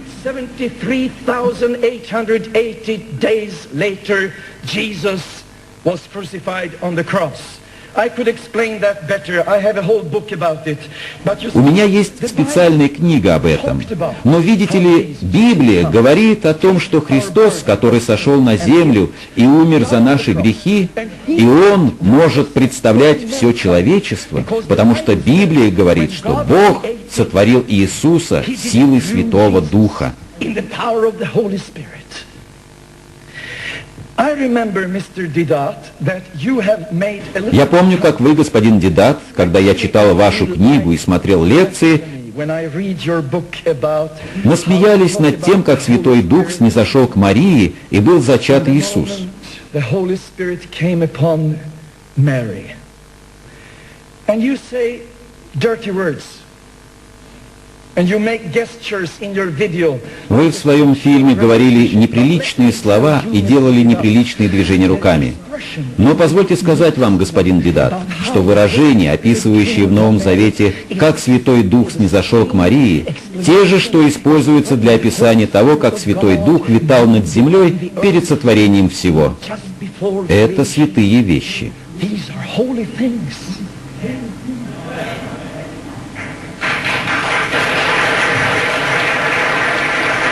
Now, I have 25 more minutes, and I... У меня есть еще 25 минут. Я боюсь, не устали ли вы, ибо мне предстоит рассказать вам нечто весьма волнительное. Very exciting now.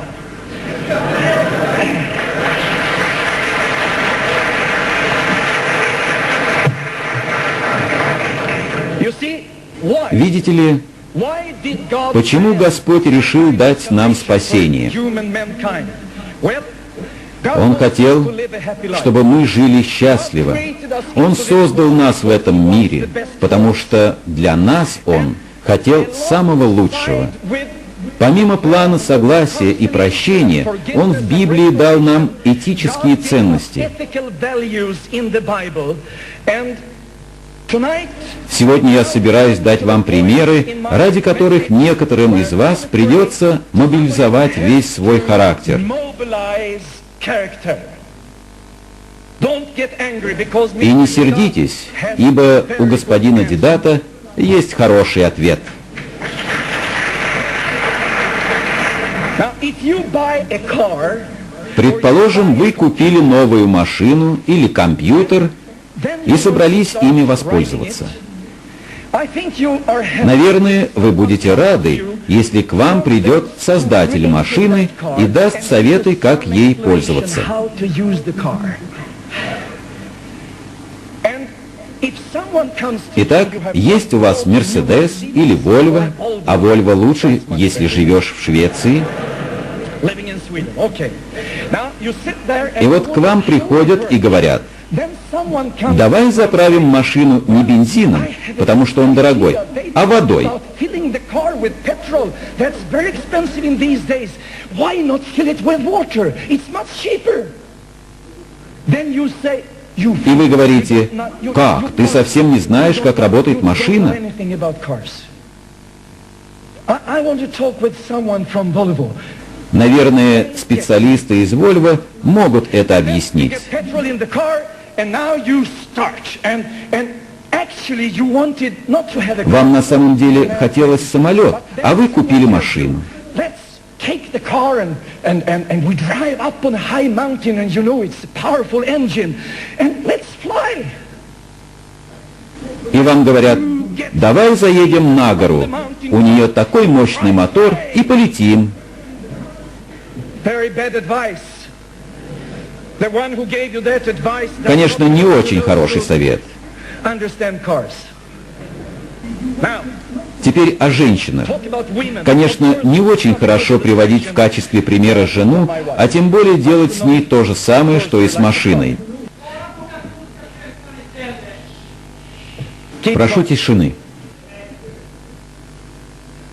When you read the Bible, Библия учит относиться к жене с почтением, the Bible потому что says если не you should относиться honor к your ней с wife, почтением, and if you don't pay respect то Господь to your wife, не услышит God наших will not молитв. listen to your prayers. The Bible says you should treat К your жене wife следует as относиться a weaker как vessel, к хрупкому сосуду, потому что в эмоциях женщины есть что-то, there is something чего нет в мужчинах. that may И это так. Господь говорит: будь добр к жене своей. Так говорит Библия. В Коране же говорится, что если жена не верна тебе, поговори с ней. Если не слушает, не имей с ней никаких отношений. А если она не меняется, побей ее.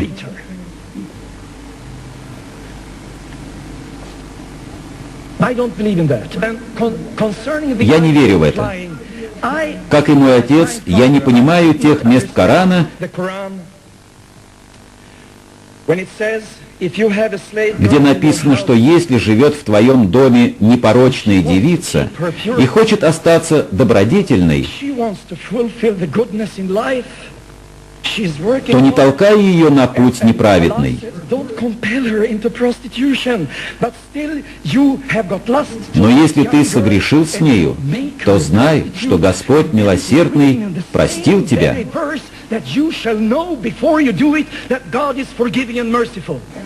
И мне это не нравится.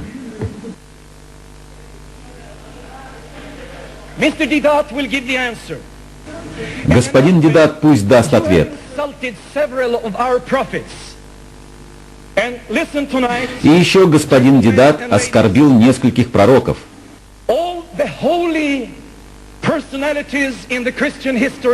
Всем святым людям христианской веры был брошен вызов.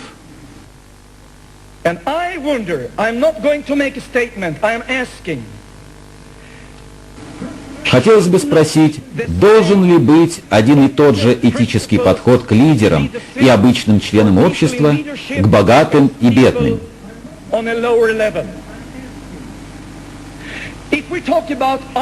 В отношении честности, порядочности, денег, то должен ли быть один подход для богатых, а другой для бедных? Нет. Но как вы можете верить в то, что Мухаммед входит в дом к своему приемному сыну и влюбляется в его жену, которая сидит в его доме простоволосая?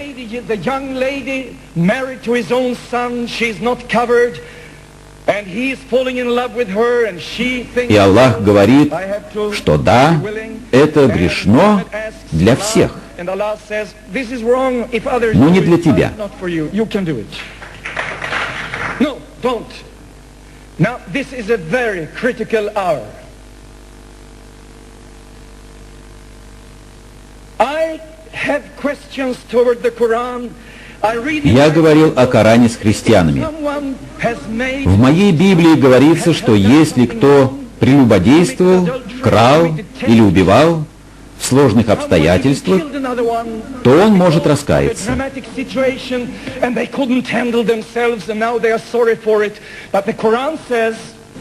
В Коране говорится, что если кто украл, то отрубите ему руку. А если кто отошел от исламской веры, то убейте или распните его.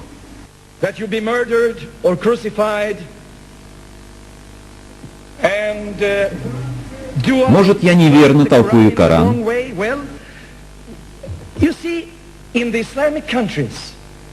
В Пакистане, как мне известно, 3 месяца назад были восстановлены исламские законы. Кто скажет что-то против Мухаммеда, тот заслуживает смертной казни. В Библии есть идея милосердия и прощения в случае ошибки и последующего раскаяния.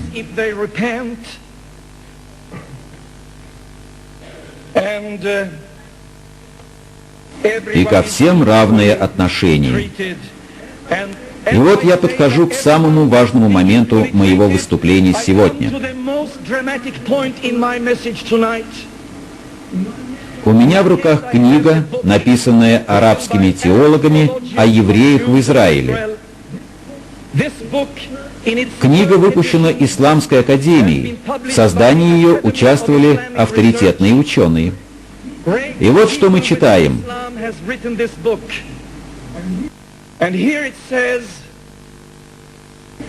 Евреи обладают нечеловеческой природой. Раз люди еврейской крови не люди, так давайте избавимся от них. Потому что они, мужчины и женщины, не такие, как мы. Наша кровь лучше, чем их. Друзья мои, расизм, проклятие рода человеческого. is the curse upon humanity. Бог любит вас, белый вы или черный, желтый или красный, араб или еврей. Arab or a Jew.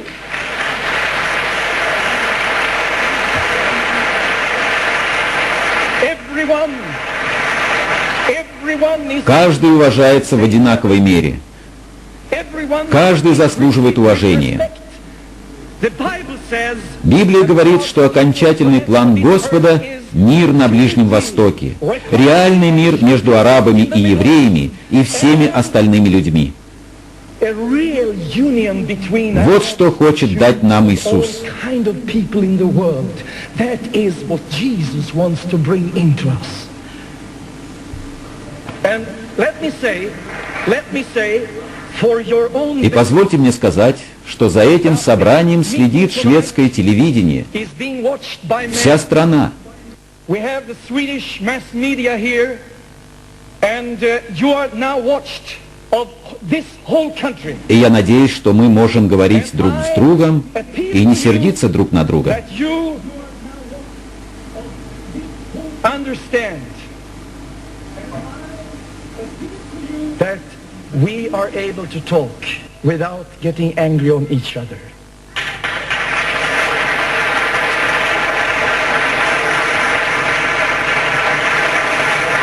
Now, I must take those Теперь к вопросу господина Дидата. У меня есть еще 15 минут. 15 minutes. Он говорит, что в книге «Бытия» слово «Бог» следует читать во множественном числе. Так написано в Библии, что мы не обнаружили в наших разнообразных переводах. И когда вы читаете всю главу, когда вы читаете Библию, вы видите, что множественное число на месте. Ибо, как и в Коране, когда Господь говорит о себе самом, Он говорит во множественном числе в выражениях «позвольте нам», «создадим человека по образу и подобию нашему». И слово «Элохим» во множественном числе указывает на целостность. Библия говорит нам, что Бог не есть какое-то одно лицо в человеческом понимании.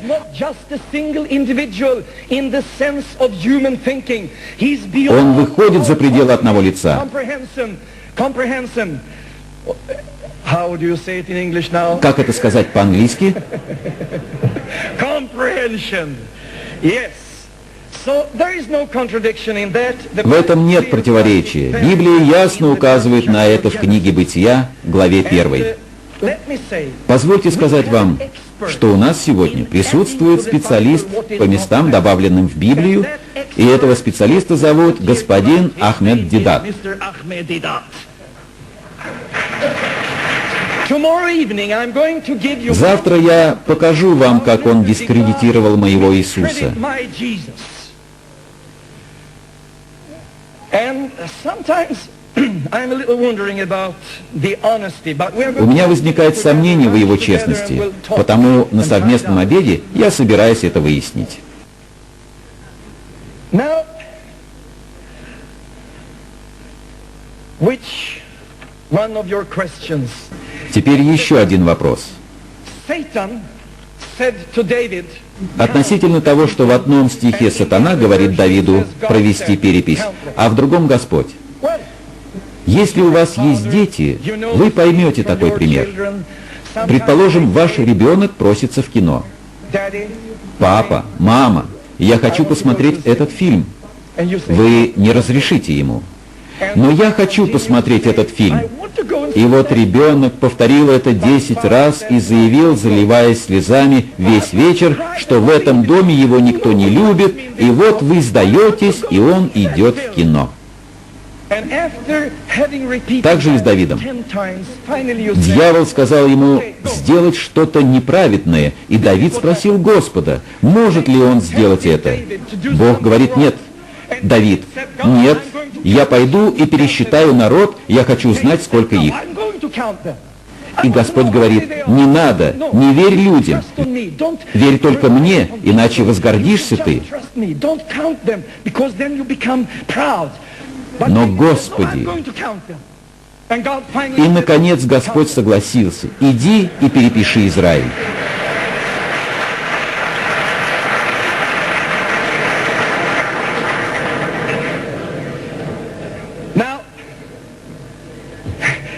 another example. Еще несколько вопросов из книги господина Дидата. По поводу того, что Давид имел 700 человек конницы, а по другой версии у него было 7000 человек конных войск. Неудивительно, по 10 человек в повозке.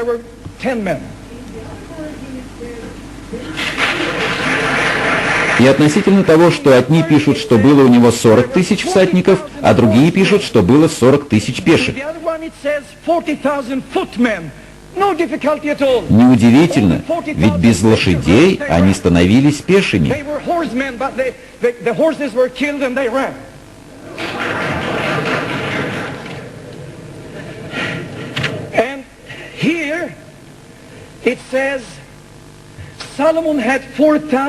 О Соломоне, у которого по одной версии было 4000 конюшен, а по другой 40 тысяч конюшен. Различие в 36 тысяч? Нет. Это свидетельство божественного благословения. В начале 4, через несколько лет 40.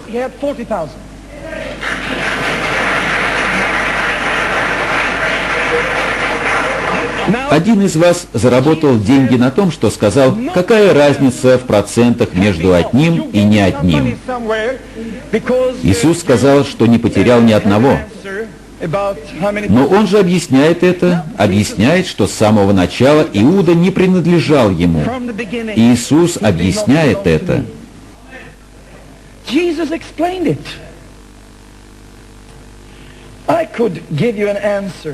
Я могу объяснить любое так называемое противоречие, поскольку их нет.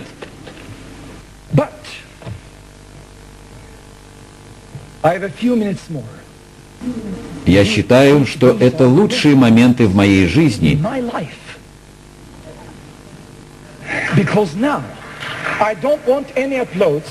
и я не прошу аплодисментов.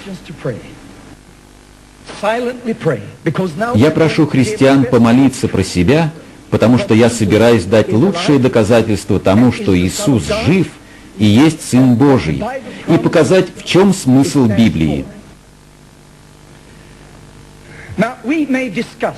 Мы можем вести дискуссию на уровне разума и даже становиться врагами, потому что не понимаем друг друга.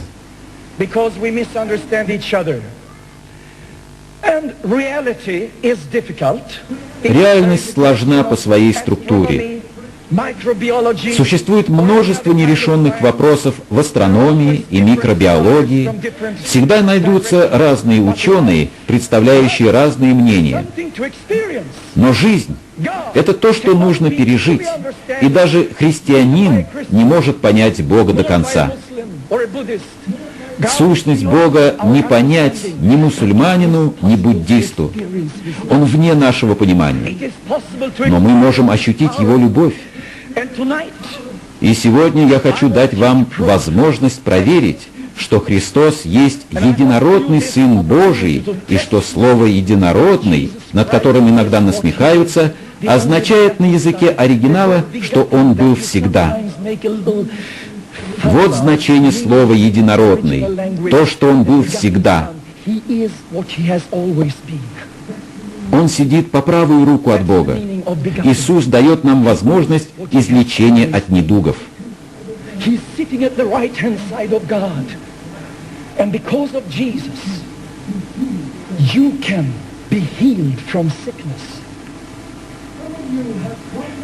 У некоторых из вас есть проблемы в семье, есть дети-подростки, которые пошли по неверному пути и стали наркоманами.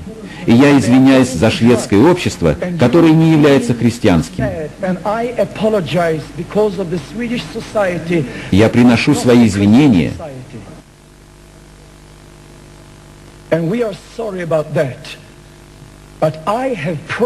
Но я молюсь о том, чтобы Господь возлюбил вас и дал вам пример тому, что Иисус Христос — это реальность, воплощенная в личности.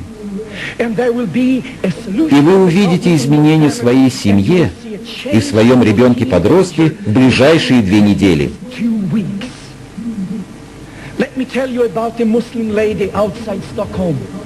Позвольте рассказать еще об одном примере. Это история женщины-мусульманки, проживающей за пределами Стокгольма. Ее бил муж, потому что он много пил. Она услышала об Иисусе, но поняла, что она не имеет права поверить в Него, как в Сына Божьего. Но однажды, когда муж избил ее, она сказала, что хочет попробовать проверить, является ли Иисус реальностью. Она была избита и изранена, все тело ее болело. Она обратилась к Иисусу. «Если ты можешь это, помоги мне. Обнаружь себя и подтверди, что ты жив. Если ты жив, излечи моего мужа». И через несколько минут к ней зашел муж. Она закрыла лицо руками, ожидая нового удара, а он встал на колени, заплакал и сказал: «Прости меня, моя возлюбленная, ибо я был зол».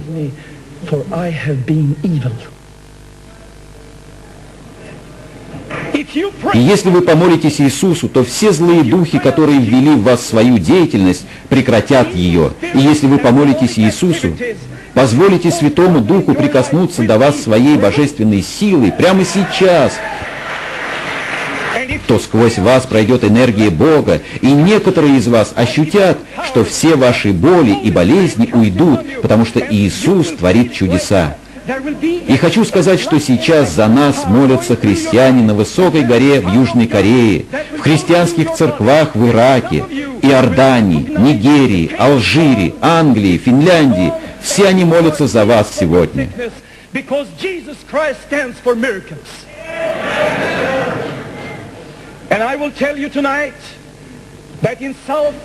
Будьте честны и позвольте Иисусу сделать для вас, что Он хочет сделать.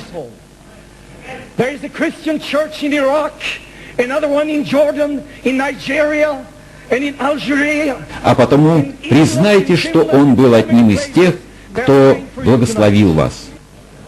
Be honest. Let Jesus do what he wants for you. And when he does, И никому не говорите об этом. Скажите об этом мне по телефону. Или скажите кому-нибудь, прошепчите мне на ухо.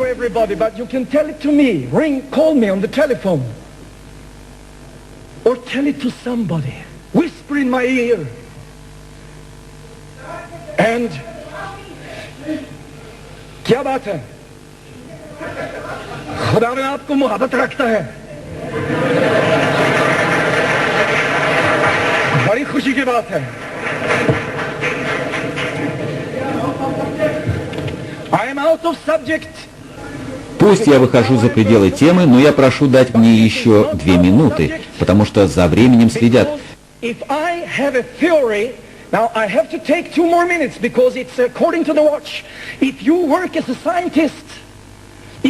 Сегодня в этом зале присутствуют ученые разных направлений.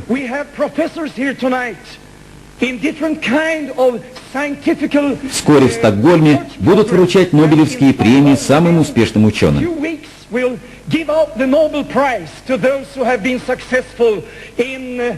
И вы знаете принцип науки.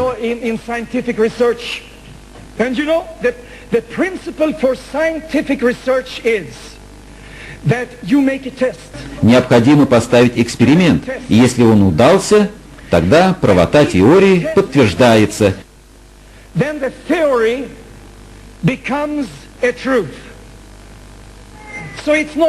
И это не выход за пределы контекста. Испытайте Иисуса. Будьте честны сами с собой. Получите Его любовь. Аминь.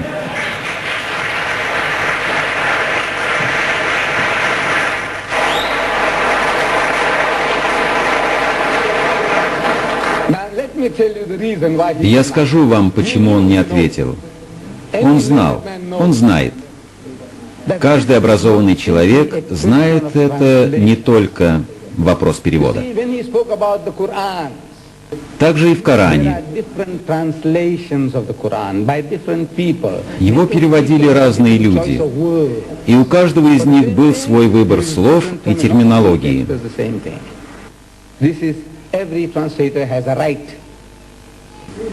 Но перевод и версия — это разные вещи.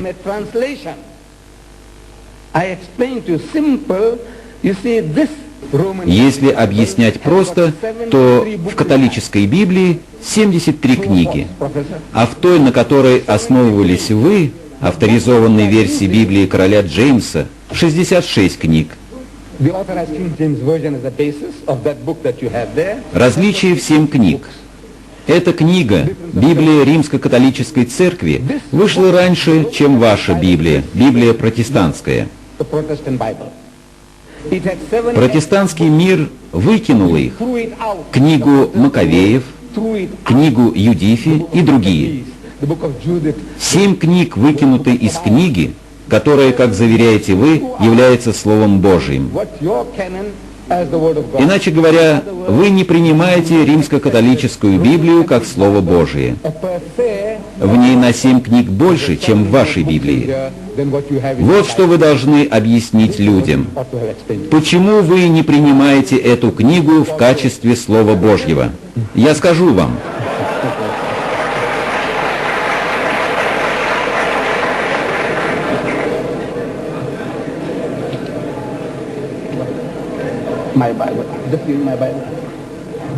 Дайте, пожалуйста, мне мою Библию.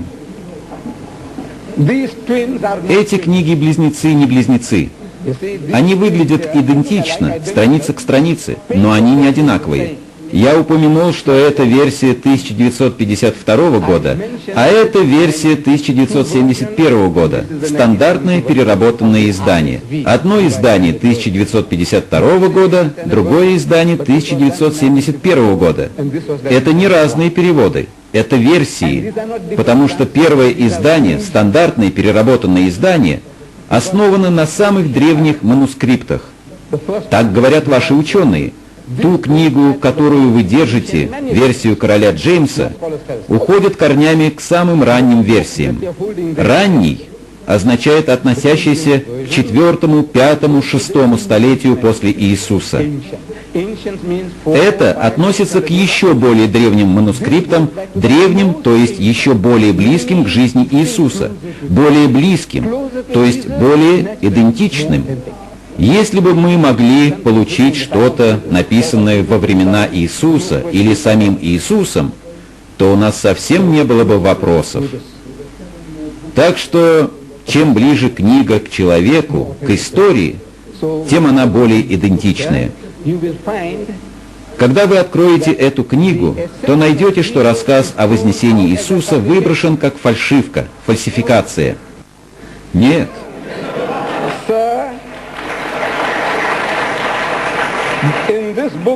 Сэр, в этой книге, опубликованной вашими христианскими издателями, при поддержке 32 авторитетных ученых-теологов, 50 разных направлений, они выбросили стих от Луки, главу 24, стих 51, о вознесении Христа. И от Марка, главу 16, стих 19, где рассказывается о том, что Иисус вознесся на небо, выброшен как фальшивка.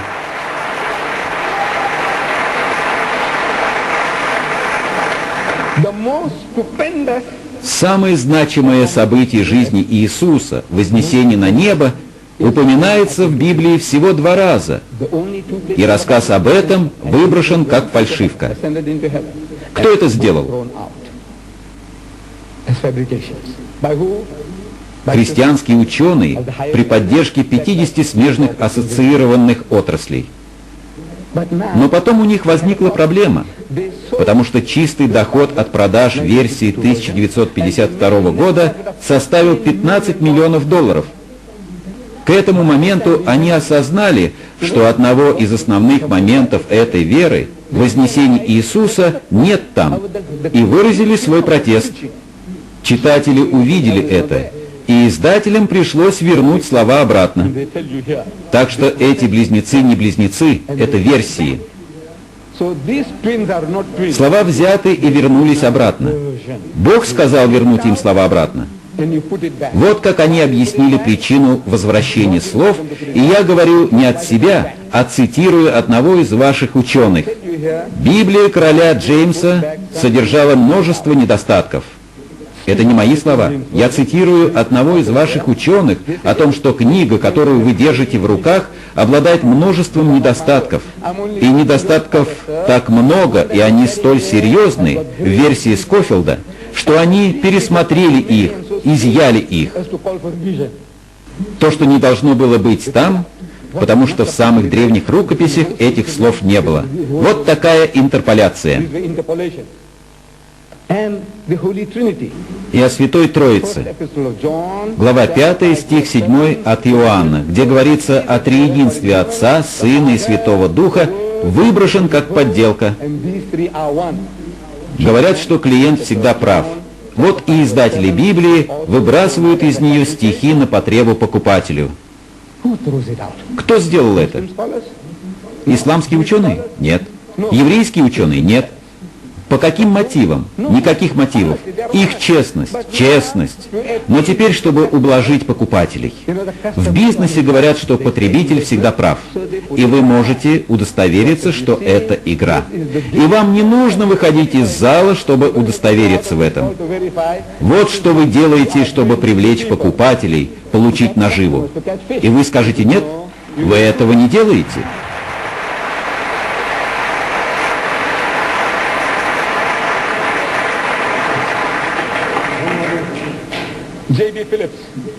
А вот мнение господина Филлипса, настоятеля Англиканского собора в Лондоне.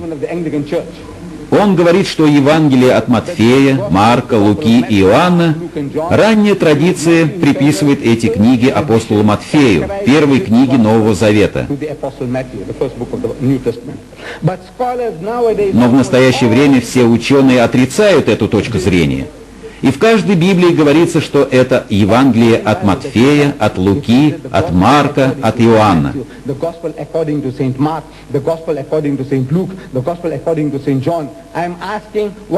Я спрашиваю, что значит эти «от»? От. Согласно Матфея, согласно Луки, согласно Марка, согласно Иоанна. Поэтому это не Слово Божье. И слово апостолов не есть слово Матфея, Луки, Марка, Иоанна.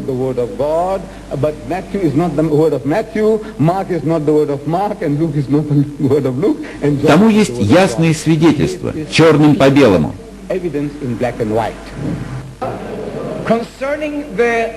Относительно последнего вопроса. «От» — это слово не из Библии. Это слово переводчиков Библии, и сделано это для оформления заголовков.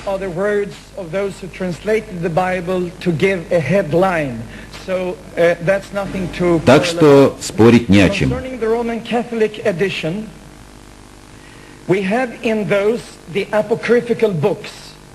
Теперь о книгах-апокрифах из римско-католического издания.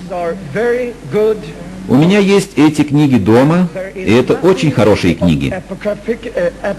И нет ничего в этих апокрифических книгах.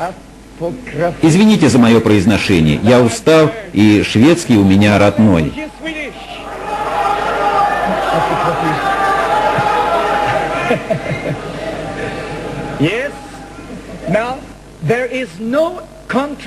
Между различными учениями нет противоречия.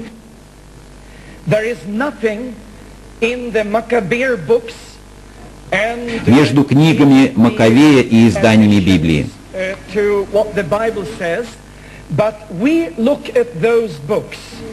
Но мы смотрим на эти книги как на историю по сравнению со Словом Божьим.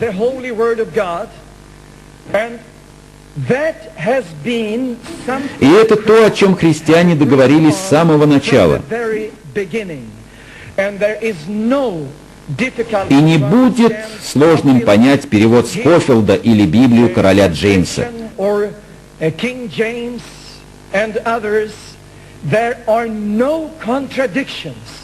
Противоречий нет. Мне кажется, вы раздуваете из мухи слона. Факт вознесения Иисуса на небо – это исторический факт, упомянут в книге «Деяний». Listen now. This historical fact in the В whole учении апостола Павла, во всех Евангелиях, several books in the book of Acts and in the и если они выпустили одно предложение, то это объясняется тем, что они так хотели получить правильный перевод, что они обсуждали, как лучше его реализовать. had a correct translation that sometimes as they have worked with the translation they Но это никогда не было вопросом основ христианской доктрины. on those issues it has never been a question on basic Christian doctrine. Каждый перевод находится в согласии с библейской концепцией. Is exactly the same in harmony in every translation. But I also want to say Но я хочу сказать о тех, кто переводил Библию, даже на шведский. Они сделали свои комментарии, аналогичные комментариям Корана. the comments in the Quran. Let me tell you, Послушайте же, in the Quran, в Коране, в том месте, где говорится о том, что можно бить собственную жену, комментатор отмечает, что для этого следует пользоваться зубной beat щеткой. your wife in our days, use a toothbrush. I asked my wife, how would you react if I would come and say, now I'm going to Представьте себе, что я подхожу к своей жене и говорю ей: «Я хочу побить тебя зубной щеткой». Наверное, она весьма оскорбится.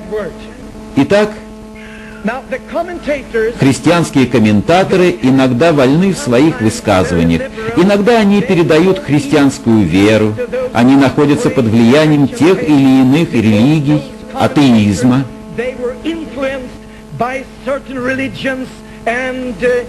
У нас в Швеции есть даже социалистические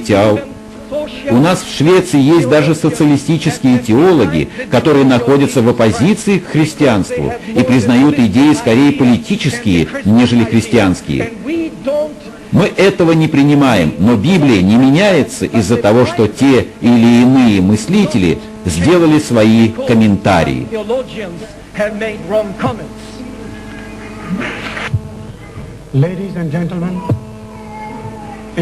Дамы и господа, в начале нашей встречи мы оговорили формат выступлений.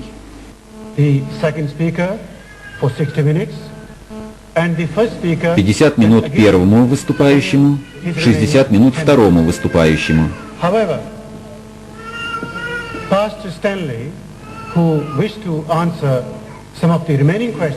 Однако пастор взял дополнительное время для ответа на вопросы.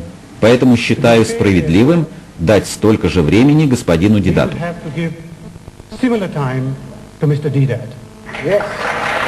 Конечно.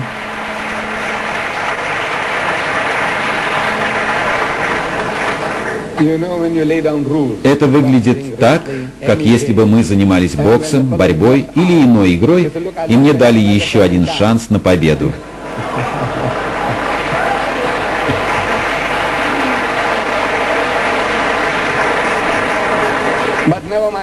Тем не менее, я участвую в этом матче, мне дали еще 5 минут, и я благодарен.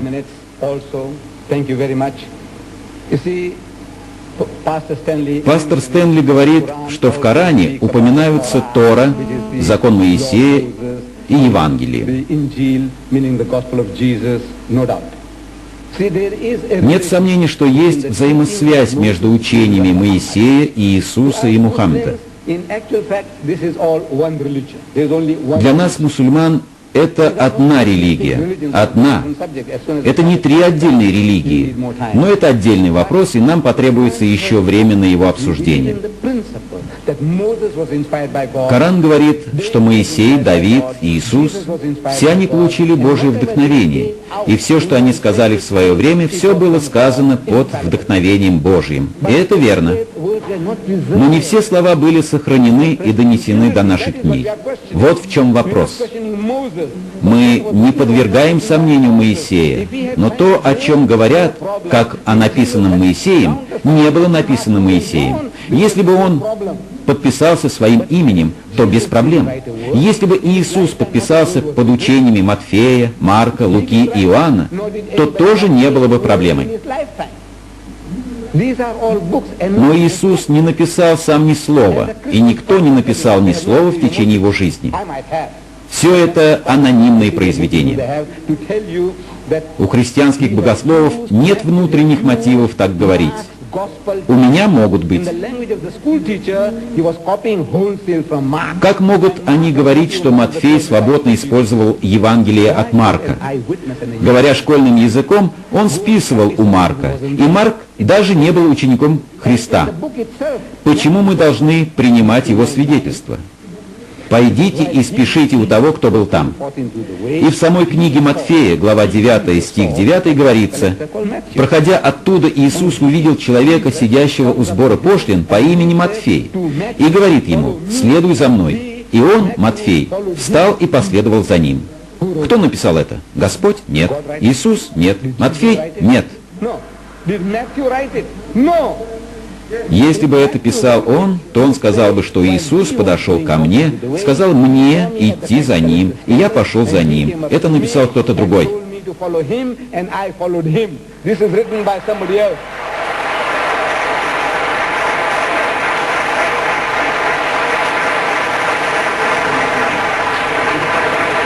But now, Mr. Chairman, Miss Chair Lady, and my dear А теперь, уважаемый председатель, уважаемые председательствующие, дорогие братья и сестры, я даю вам возможность задать свои вопросы мне и пастору.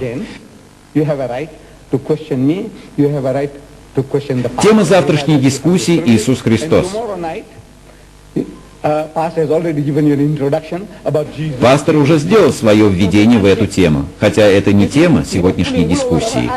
The subject is the Bible. Тема дискуссии — является ли Библия Словом Божьим, а не Иисус? Верим ли мы в Его силу или нет? Этим я завершу.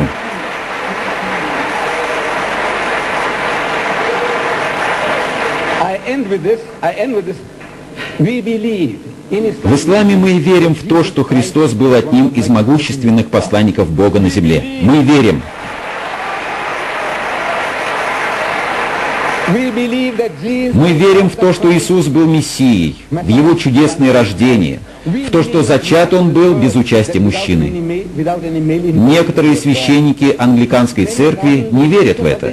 Мы, мусульмане, верим в то, что родился Он чудесным образом, что Он силой, данной от Бога, воскрешал умерших, лечил слепых и прокаженных.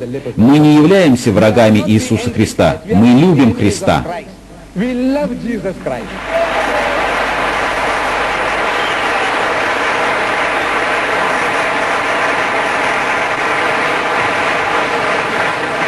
What we are saying is this. that Вы Jesus was искренни. telling us Вы говорите нам о том, что Он единородный Сын Божий. that Единородный. is the only begotten Son, begotten, not made. So I'm asking the Englishman. Вы швед. Наверное, не совсем понимаете английский. But I'm asking the Englishman. Если я спрошу англичанина, что такое единородный, что вы пытаетесь этим подчеркнуть? Каждого из вас я могу назвать своим сыном, и вы не возразите, и ваши родители не возразят. Но если меня спросят, на самом ли деле вы мой единородный сын, вы понимаете, о чем я говорю? Это значит незаконно рожденный. Это значит, что это не ребенок его отца, он мой. Я клянусь, молодой человек. Так что, если мы так точны в человеческом языке, почему мы не должны быть так же точны в Боге? Мы не должны употреблять терминов, не подобающих по отношению к Богу. У вас будет возможность обсудить это на завтрашней дискуссии. А сейчас я прошу вас задавать свои вопросы.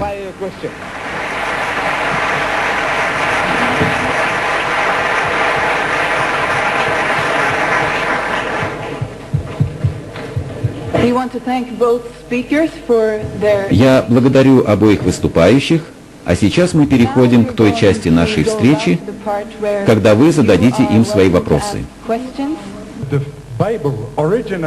У меня вопрос к пастору Стэнли Шобергу.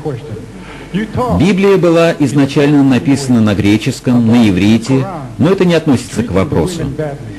Вы говорили, что Коран плохо отзывается о женщинах. Так вот, в Библии, Колоссянам, глава 3, стих 18, к Евсеянам, глава 5, стих 24, 1 Петра, глава 3, стих 6, 1 Коринфянам, глава 14, стих 34-35, говорится, что женщина должна слушаться хозяина своего, то есть мужа, Авраама. И если хочет она что решить, то должна спросить на то соизволение хозяина, мужчины. Вы иронизируете над тем, как Коран, который только однажды говорит в той части, которую вы упомянули, что мужчина, вначале поговорив с женщиной, имеет право побить ее. Как вы объясняете тот факт, что Библия относится к женщине как к рабыне, как к подчиненной своему хозяину?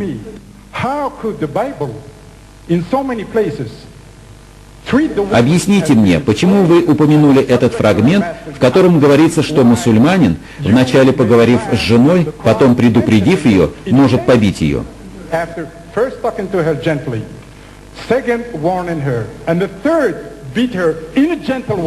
Предполагается, что мусульманин может побить жену так, как он нежно шлепает ребенка, без жестокости. Почему вы считаете, что Коран настроен против женщин, в то время как Библия относится к женщинам практически как к рабам?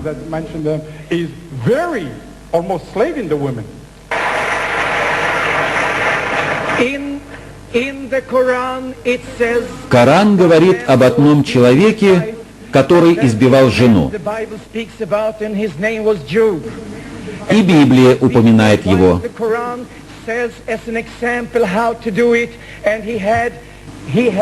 Коран приводит его в качестве примера обращения с женой.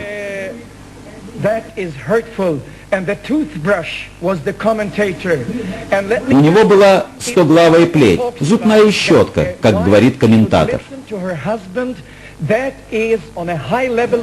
И если в Библии говорится, что жена должна слушаться мужа своего, то в контексте фраза о том, что женщина должна слушаться мужа, а муж должен отдавать жизнь свою ей, означает, что оба они должны сделать все ради взаимопонимания.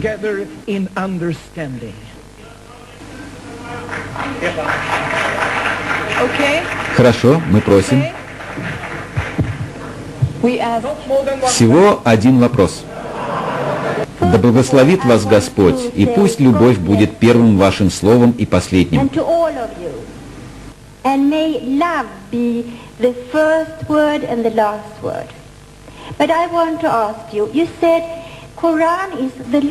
Вы сказали, что Коран является последним заветом.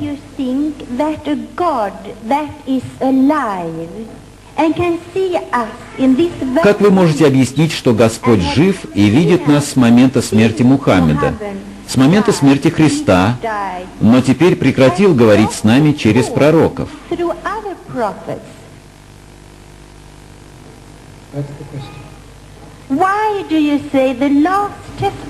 Почему вы говорите, что это последний завет?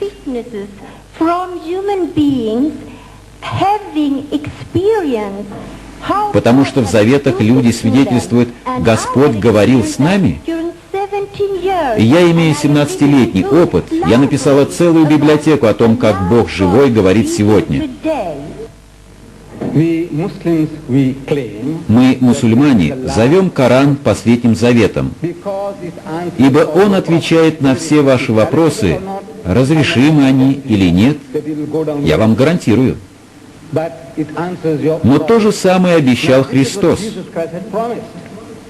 В Евангелии от Иоанна Он говорил своим ученикам, что хочет многое им сказать. Он сказал им вести человечество к судному дню. Однако Его непосредственные ученики были не в состоянии воспринять Его послание. Он многое хотел сказать, но они не могли воспринять Его слова непосредственно.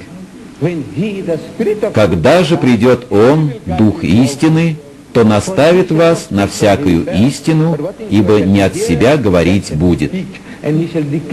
Что услышим мы?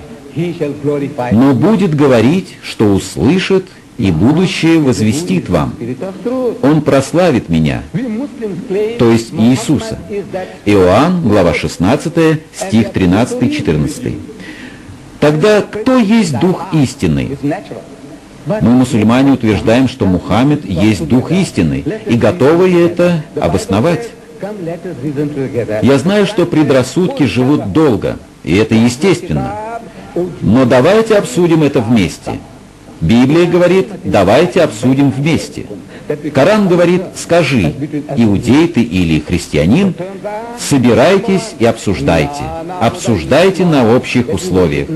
Условия таковы, что мы не молимся никому, кроме Аллаха, Бога Всемогущего. Мы не молимся человеку, обезьянам, слонам, змеям. Мы поклоняемся Богу. Библия говорит, что Бог есть Дух, и тот, кто молится Духу, должен молиться Ему как Духу, а не как чему-то, что имеет форму и размер. Коран говорит, что у иудеев и у христиан должна быть общая платформа. Они молятся единому Богу. И эта книга свидетельствует о том, что Иисус есть Христос. В первом послании апостола Иоанна, глава 4, стих 1-2 говорится: «Не всякому духу верьте, но испытывайте духов, от Бога ли они, потому что много лжепророков появилось в мире». Всякий дух, который исповедует Иисуса Христа, пришедшего во плоти, есть от Бога. Здесь слово «дух» является синонимом слову «пророк». Пророк, говорящий от имени Бога. И это единственная нехристианская религия, которая говорит всему миру, что Иисус есть Христос. Кто позволил нам говорить так? Мухаммед.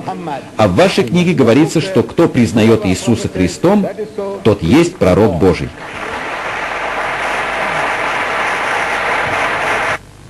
Я надеюсь, что оба выступающих могли бы ответить на мой вопрос. Археологические исследования показывают, что Библия — это копии месопотамских свитков, эпоса Галгамыши и законов Хаммурапи. Я надеюсь, что вы оба ответите на этот вопрос, так как Коран основывается на Торе и других источниках. Не стоит забывать, что Хадиджа была христианкой, а ее двоюродный брат был епископом в Мекке. Да благословит его Аллах и приветствует, получил там свое вдохновение. Вы говорите, что в шведской Библии утверждается в соответствии с Матфеем от Матфея, так что Коран является от Мухаммеда. Различий нет.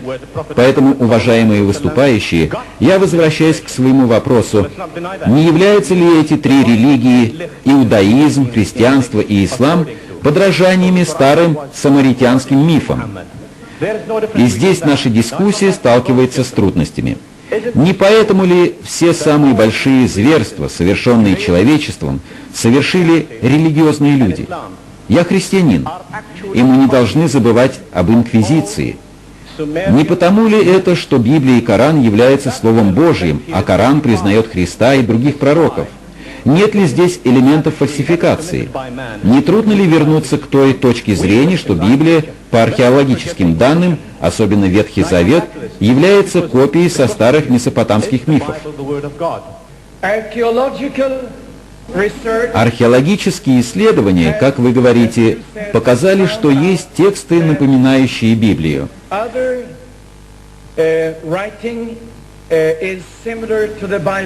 Когда вы изучаете это, то вера в нее крепнет.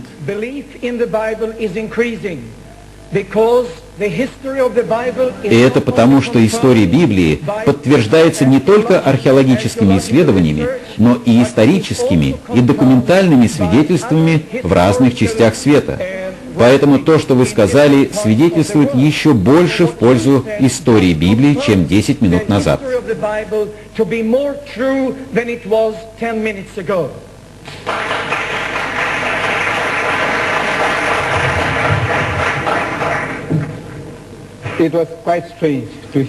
Было странно, что задающий вопрос христианин бросает вызов одновременно мне и пастору, спрашивая о Библии и о Коране.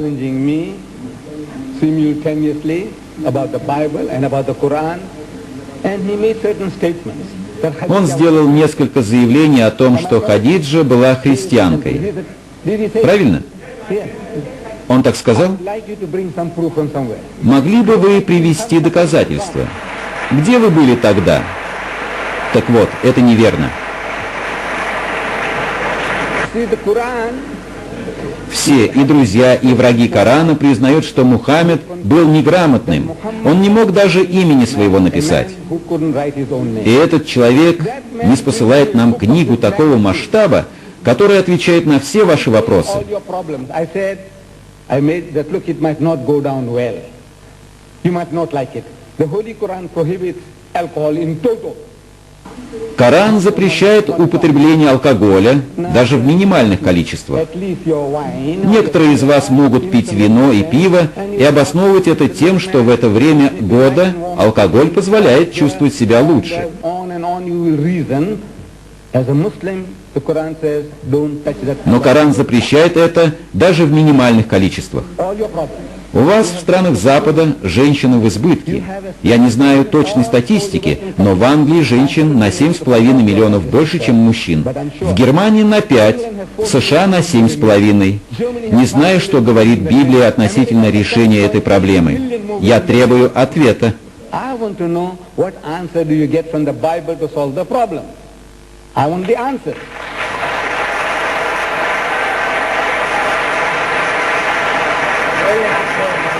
And your problem Проблема осложняется тем, что в Америке, по статистике, 7,8 миллиона женщин не могут найти себе мужей. 7.8 million. Если бы все мужчины в Америке были женаты, то у еще почти 8 миллионов женщин были бы мужья.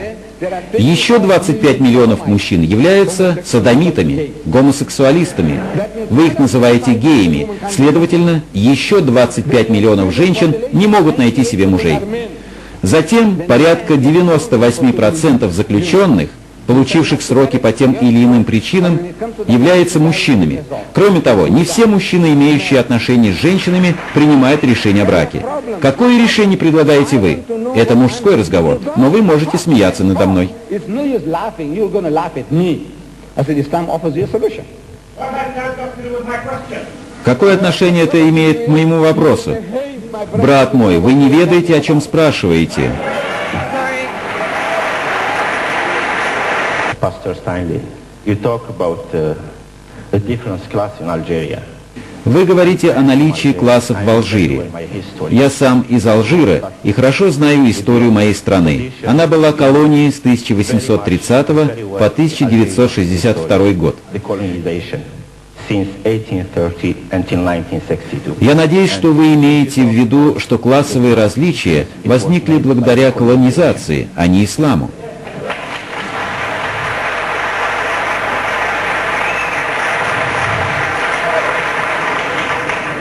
And not by Я происхожу из небольшой деревни под названием Скабилиам. country. I came from place it called Skabilian. И в 1956 году она была окружена французскими войсками. 1956 it was surrounded by the military French. Что вы думаете про классовые различия в Алжире? Exactly about the class difference in Algeria. I will answer you Я отвечу на ваш вопрос следующим образом. that we have В истории были правительства христианских стран, нам хорошо известно о том, что это были христианские правительства, но они не имели отношения ни к Иисусу Христу, ни к Библии. Они назывались христианами. Они были христианами в номинальном смысле, и они стали причиной угнетения и колонизации, например, в Южной Африке. South Africa, and they have been they have caused colonization. Они стали причиной колонизации и угнетения в стольких других странах. And the history of the Christians have a lot of bloodshed. И история христианских стран знает много кровопролития из-за этих людей. Studied the Bible, they had no relationship to Jesus. They just called themselves. They put a label on their heads and said. Они никогда не изучали Библию, они не имели отношения к Иисусу, они присвоили себе ярлык христиан. Они поставили себе его на голову, хотя таковыми не являлись. They call themselves Muslims, but they have no understanding of your religion. У вас, мусульман, та же проблема. У вас есть люди, которые называют себя мусульманами, но не понимают этой религии. И в этом же трагедия христианства. Я принадлежу к церкви. Мы любим христиан. В церкви есть люди, верящие в Иисуса Христа и в Его любовь, испытавшие на себе эту реальность. Однако идея контроля над государствами стала проклятием христианству. Она навредила Христовой вере, потому что истинное христианство есть любовь. Истинное христианство смотрит на всех людей как на равных. Вот мой ответ.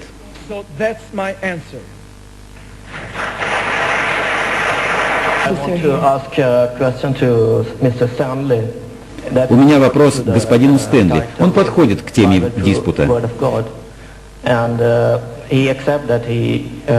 Он считает, что Библия есть Слово Божие и верит в Иисуса. И если у него есть абсолютная вера в Христа, то ответьте мне на такой вопрос.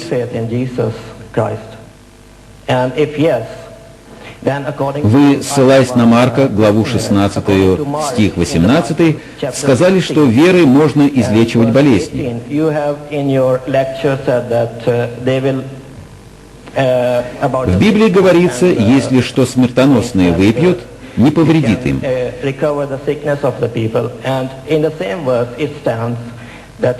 У меня с собой бутыль с ядом, и я прошу вас засвидетельствовать вашу истинную веру в Христа. And I have here a poison. And you please testify for the audience that you have the true faith in Jesus.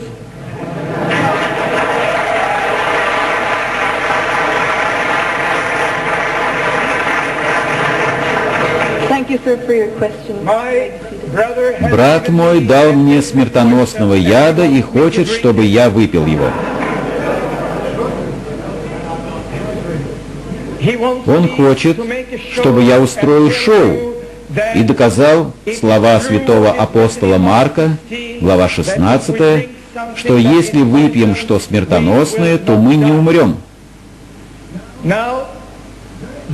Очень странно.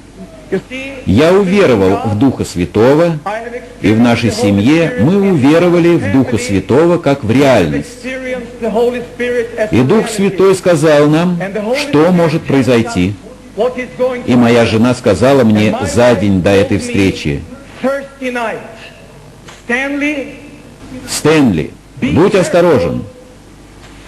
Кто-то пытается отравить тебя».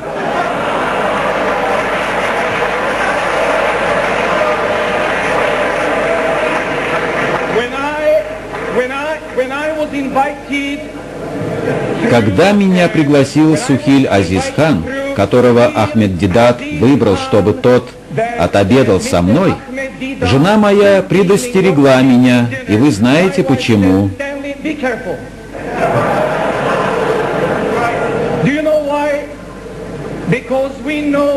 Потому что мы знаем многих мусульман, которые стали христианами и были убиты. Итак, хотите ли вы, чтобы я выпил это, упал и умер? Да, нет, нет. Тогда послушайте. Когда вы знаете Библию, первое, что я объясню вам перед тем, как сказать, что я действительно собираюсь сделать, я немного шокирован, извините. Вы спросили меня, верю ли я в Иисуса. Я верю в Иисуса, как об этом говорится в Библии, не в Коране.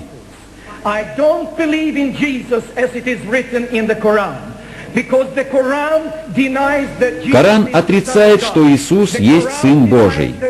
Коран отрицает, что Иисус был распят. Коран отрицает, что Иисус воскрес.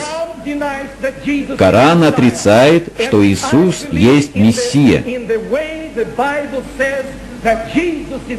И я верю в то, что Библия полагает Иисуса царем царей и Господом господствующих, и что Он равен Богу. Do you know? One Послушайте же, братья мои, Satan himself approached Jesus. And the однажды сатана приблизился к Иисусу. and said, "Throw yourself Он встретил его в пустыне и сказал: wall and make a show. «Взойди на высокую гору и спрыгни с нее. Son of God." Покажи, что ты Сын Божий». Jesus was standing in front of King Herod. Even King Herod said to И когда Иисус стоял перед Иродом, тот тоже требовал, чтобы Иисус показал чудо и развлек его. И вы, господин Дидат, вы насмехались над Иисусом. Вы говорили в своей книге, что Библия противоречит самой себе, то есть по части пророчеств.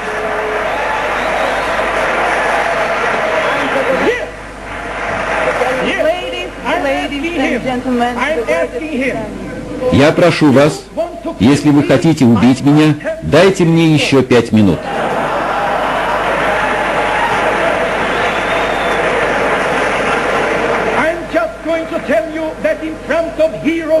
Я хочу сказать, что перед Иродом Иисус не раскрыл рта. Он не стал показывать чудес. И когда вы задали свой вопрос, я понял, что вы движимы дьяволом. Я не собираюсь идти на поводу у дьявола, я не собираюсь устраивать шоу.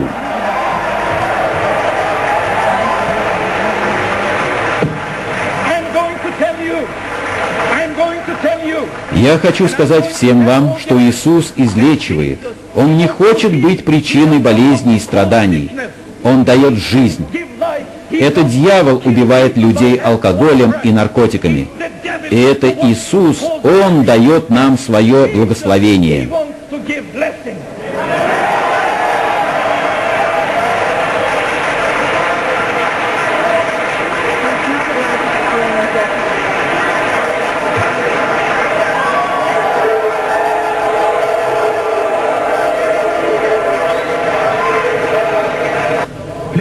Sisters and brothers, control your emotions and your sentiments. Дорогие братья и сестры, прошу вас контролировать свои эмоции. У нас есть время только на один вопрос. For one last question. Next question, please. Please This question is directed to Mr. Dedat.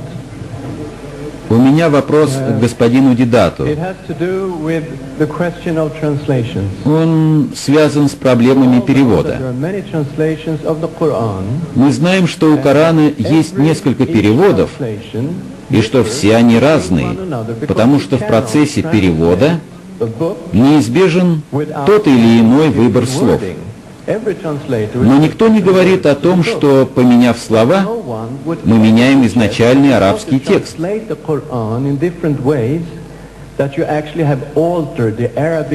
Аналогичным образом, вы продемонстрировали нам несколько переводов Библии.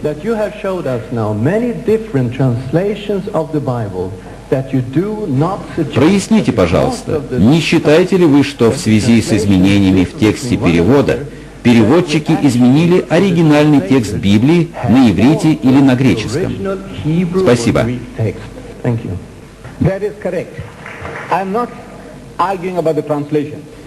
Правильно. Текст Библии переосмысливают посредники. Так, Библия короля Джеймса претерпела 5 редакций, но книга осталась все той же Библией короля Джеймса. Я говорю, что это версии. Из Библии было выброшено 7 книг. 7 книг. 7 книгами больше, 7 меньше. В одной из Библий близнецов от Марка главу 9, стих 16 выкинули. Выкинули из стандартного переработанного издания, потому что это были не самые древние рукописи.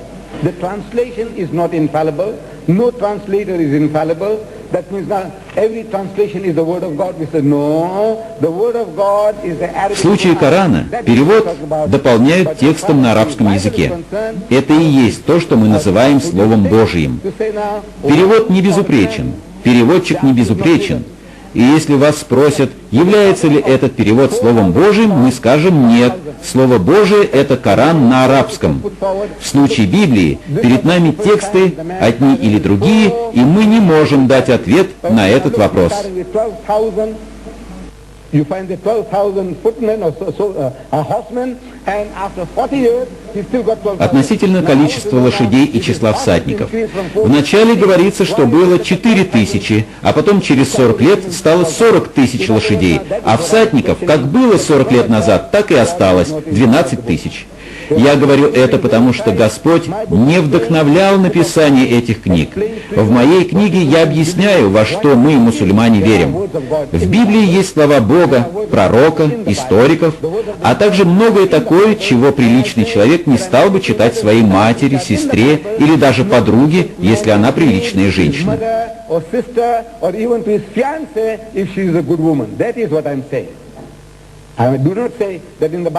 Я не говорю, что в Библии нет слов Бога. В Библии есть слова Бога, пророков, историков. В это мы верим. Но в целом, она не является Словом Божьим. В целом.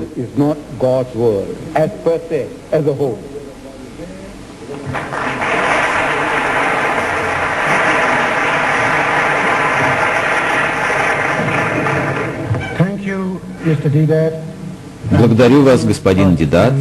Благодарю вас, пастор Стэнли, за ваши информативные сообщения. Sisters and brothers, both the speakers have presented the arguments before you. Now it is up to you. Оба выступавших представили свои аргументы, и теперь вы, братья и сестры, должны решить, где истина. Потому что это вопрос между вами и вашим Создателем.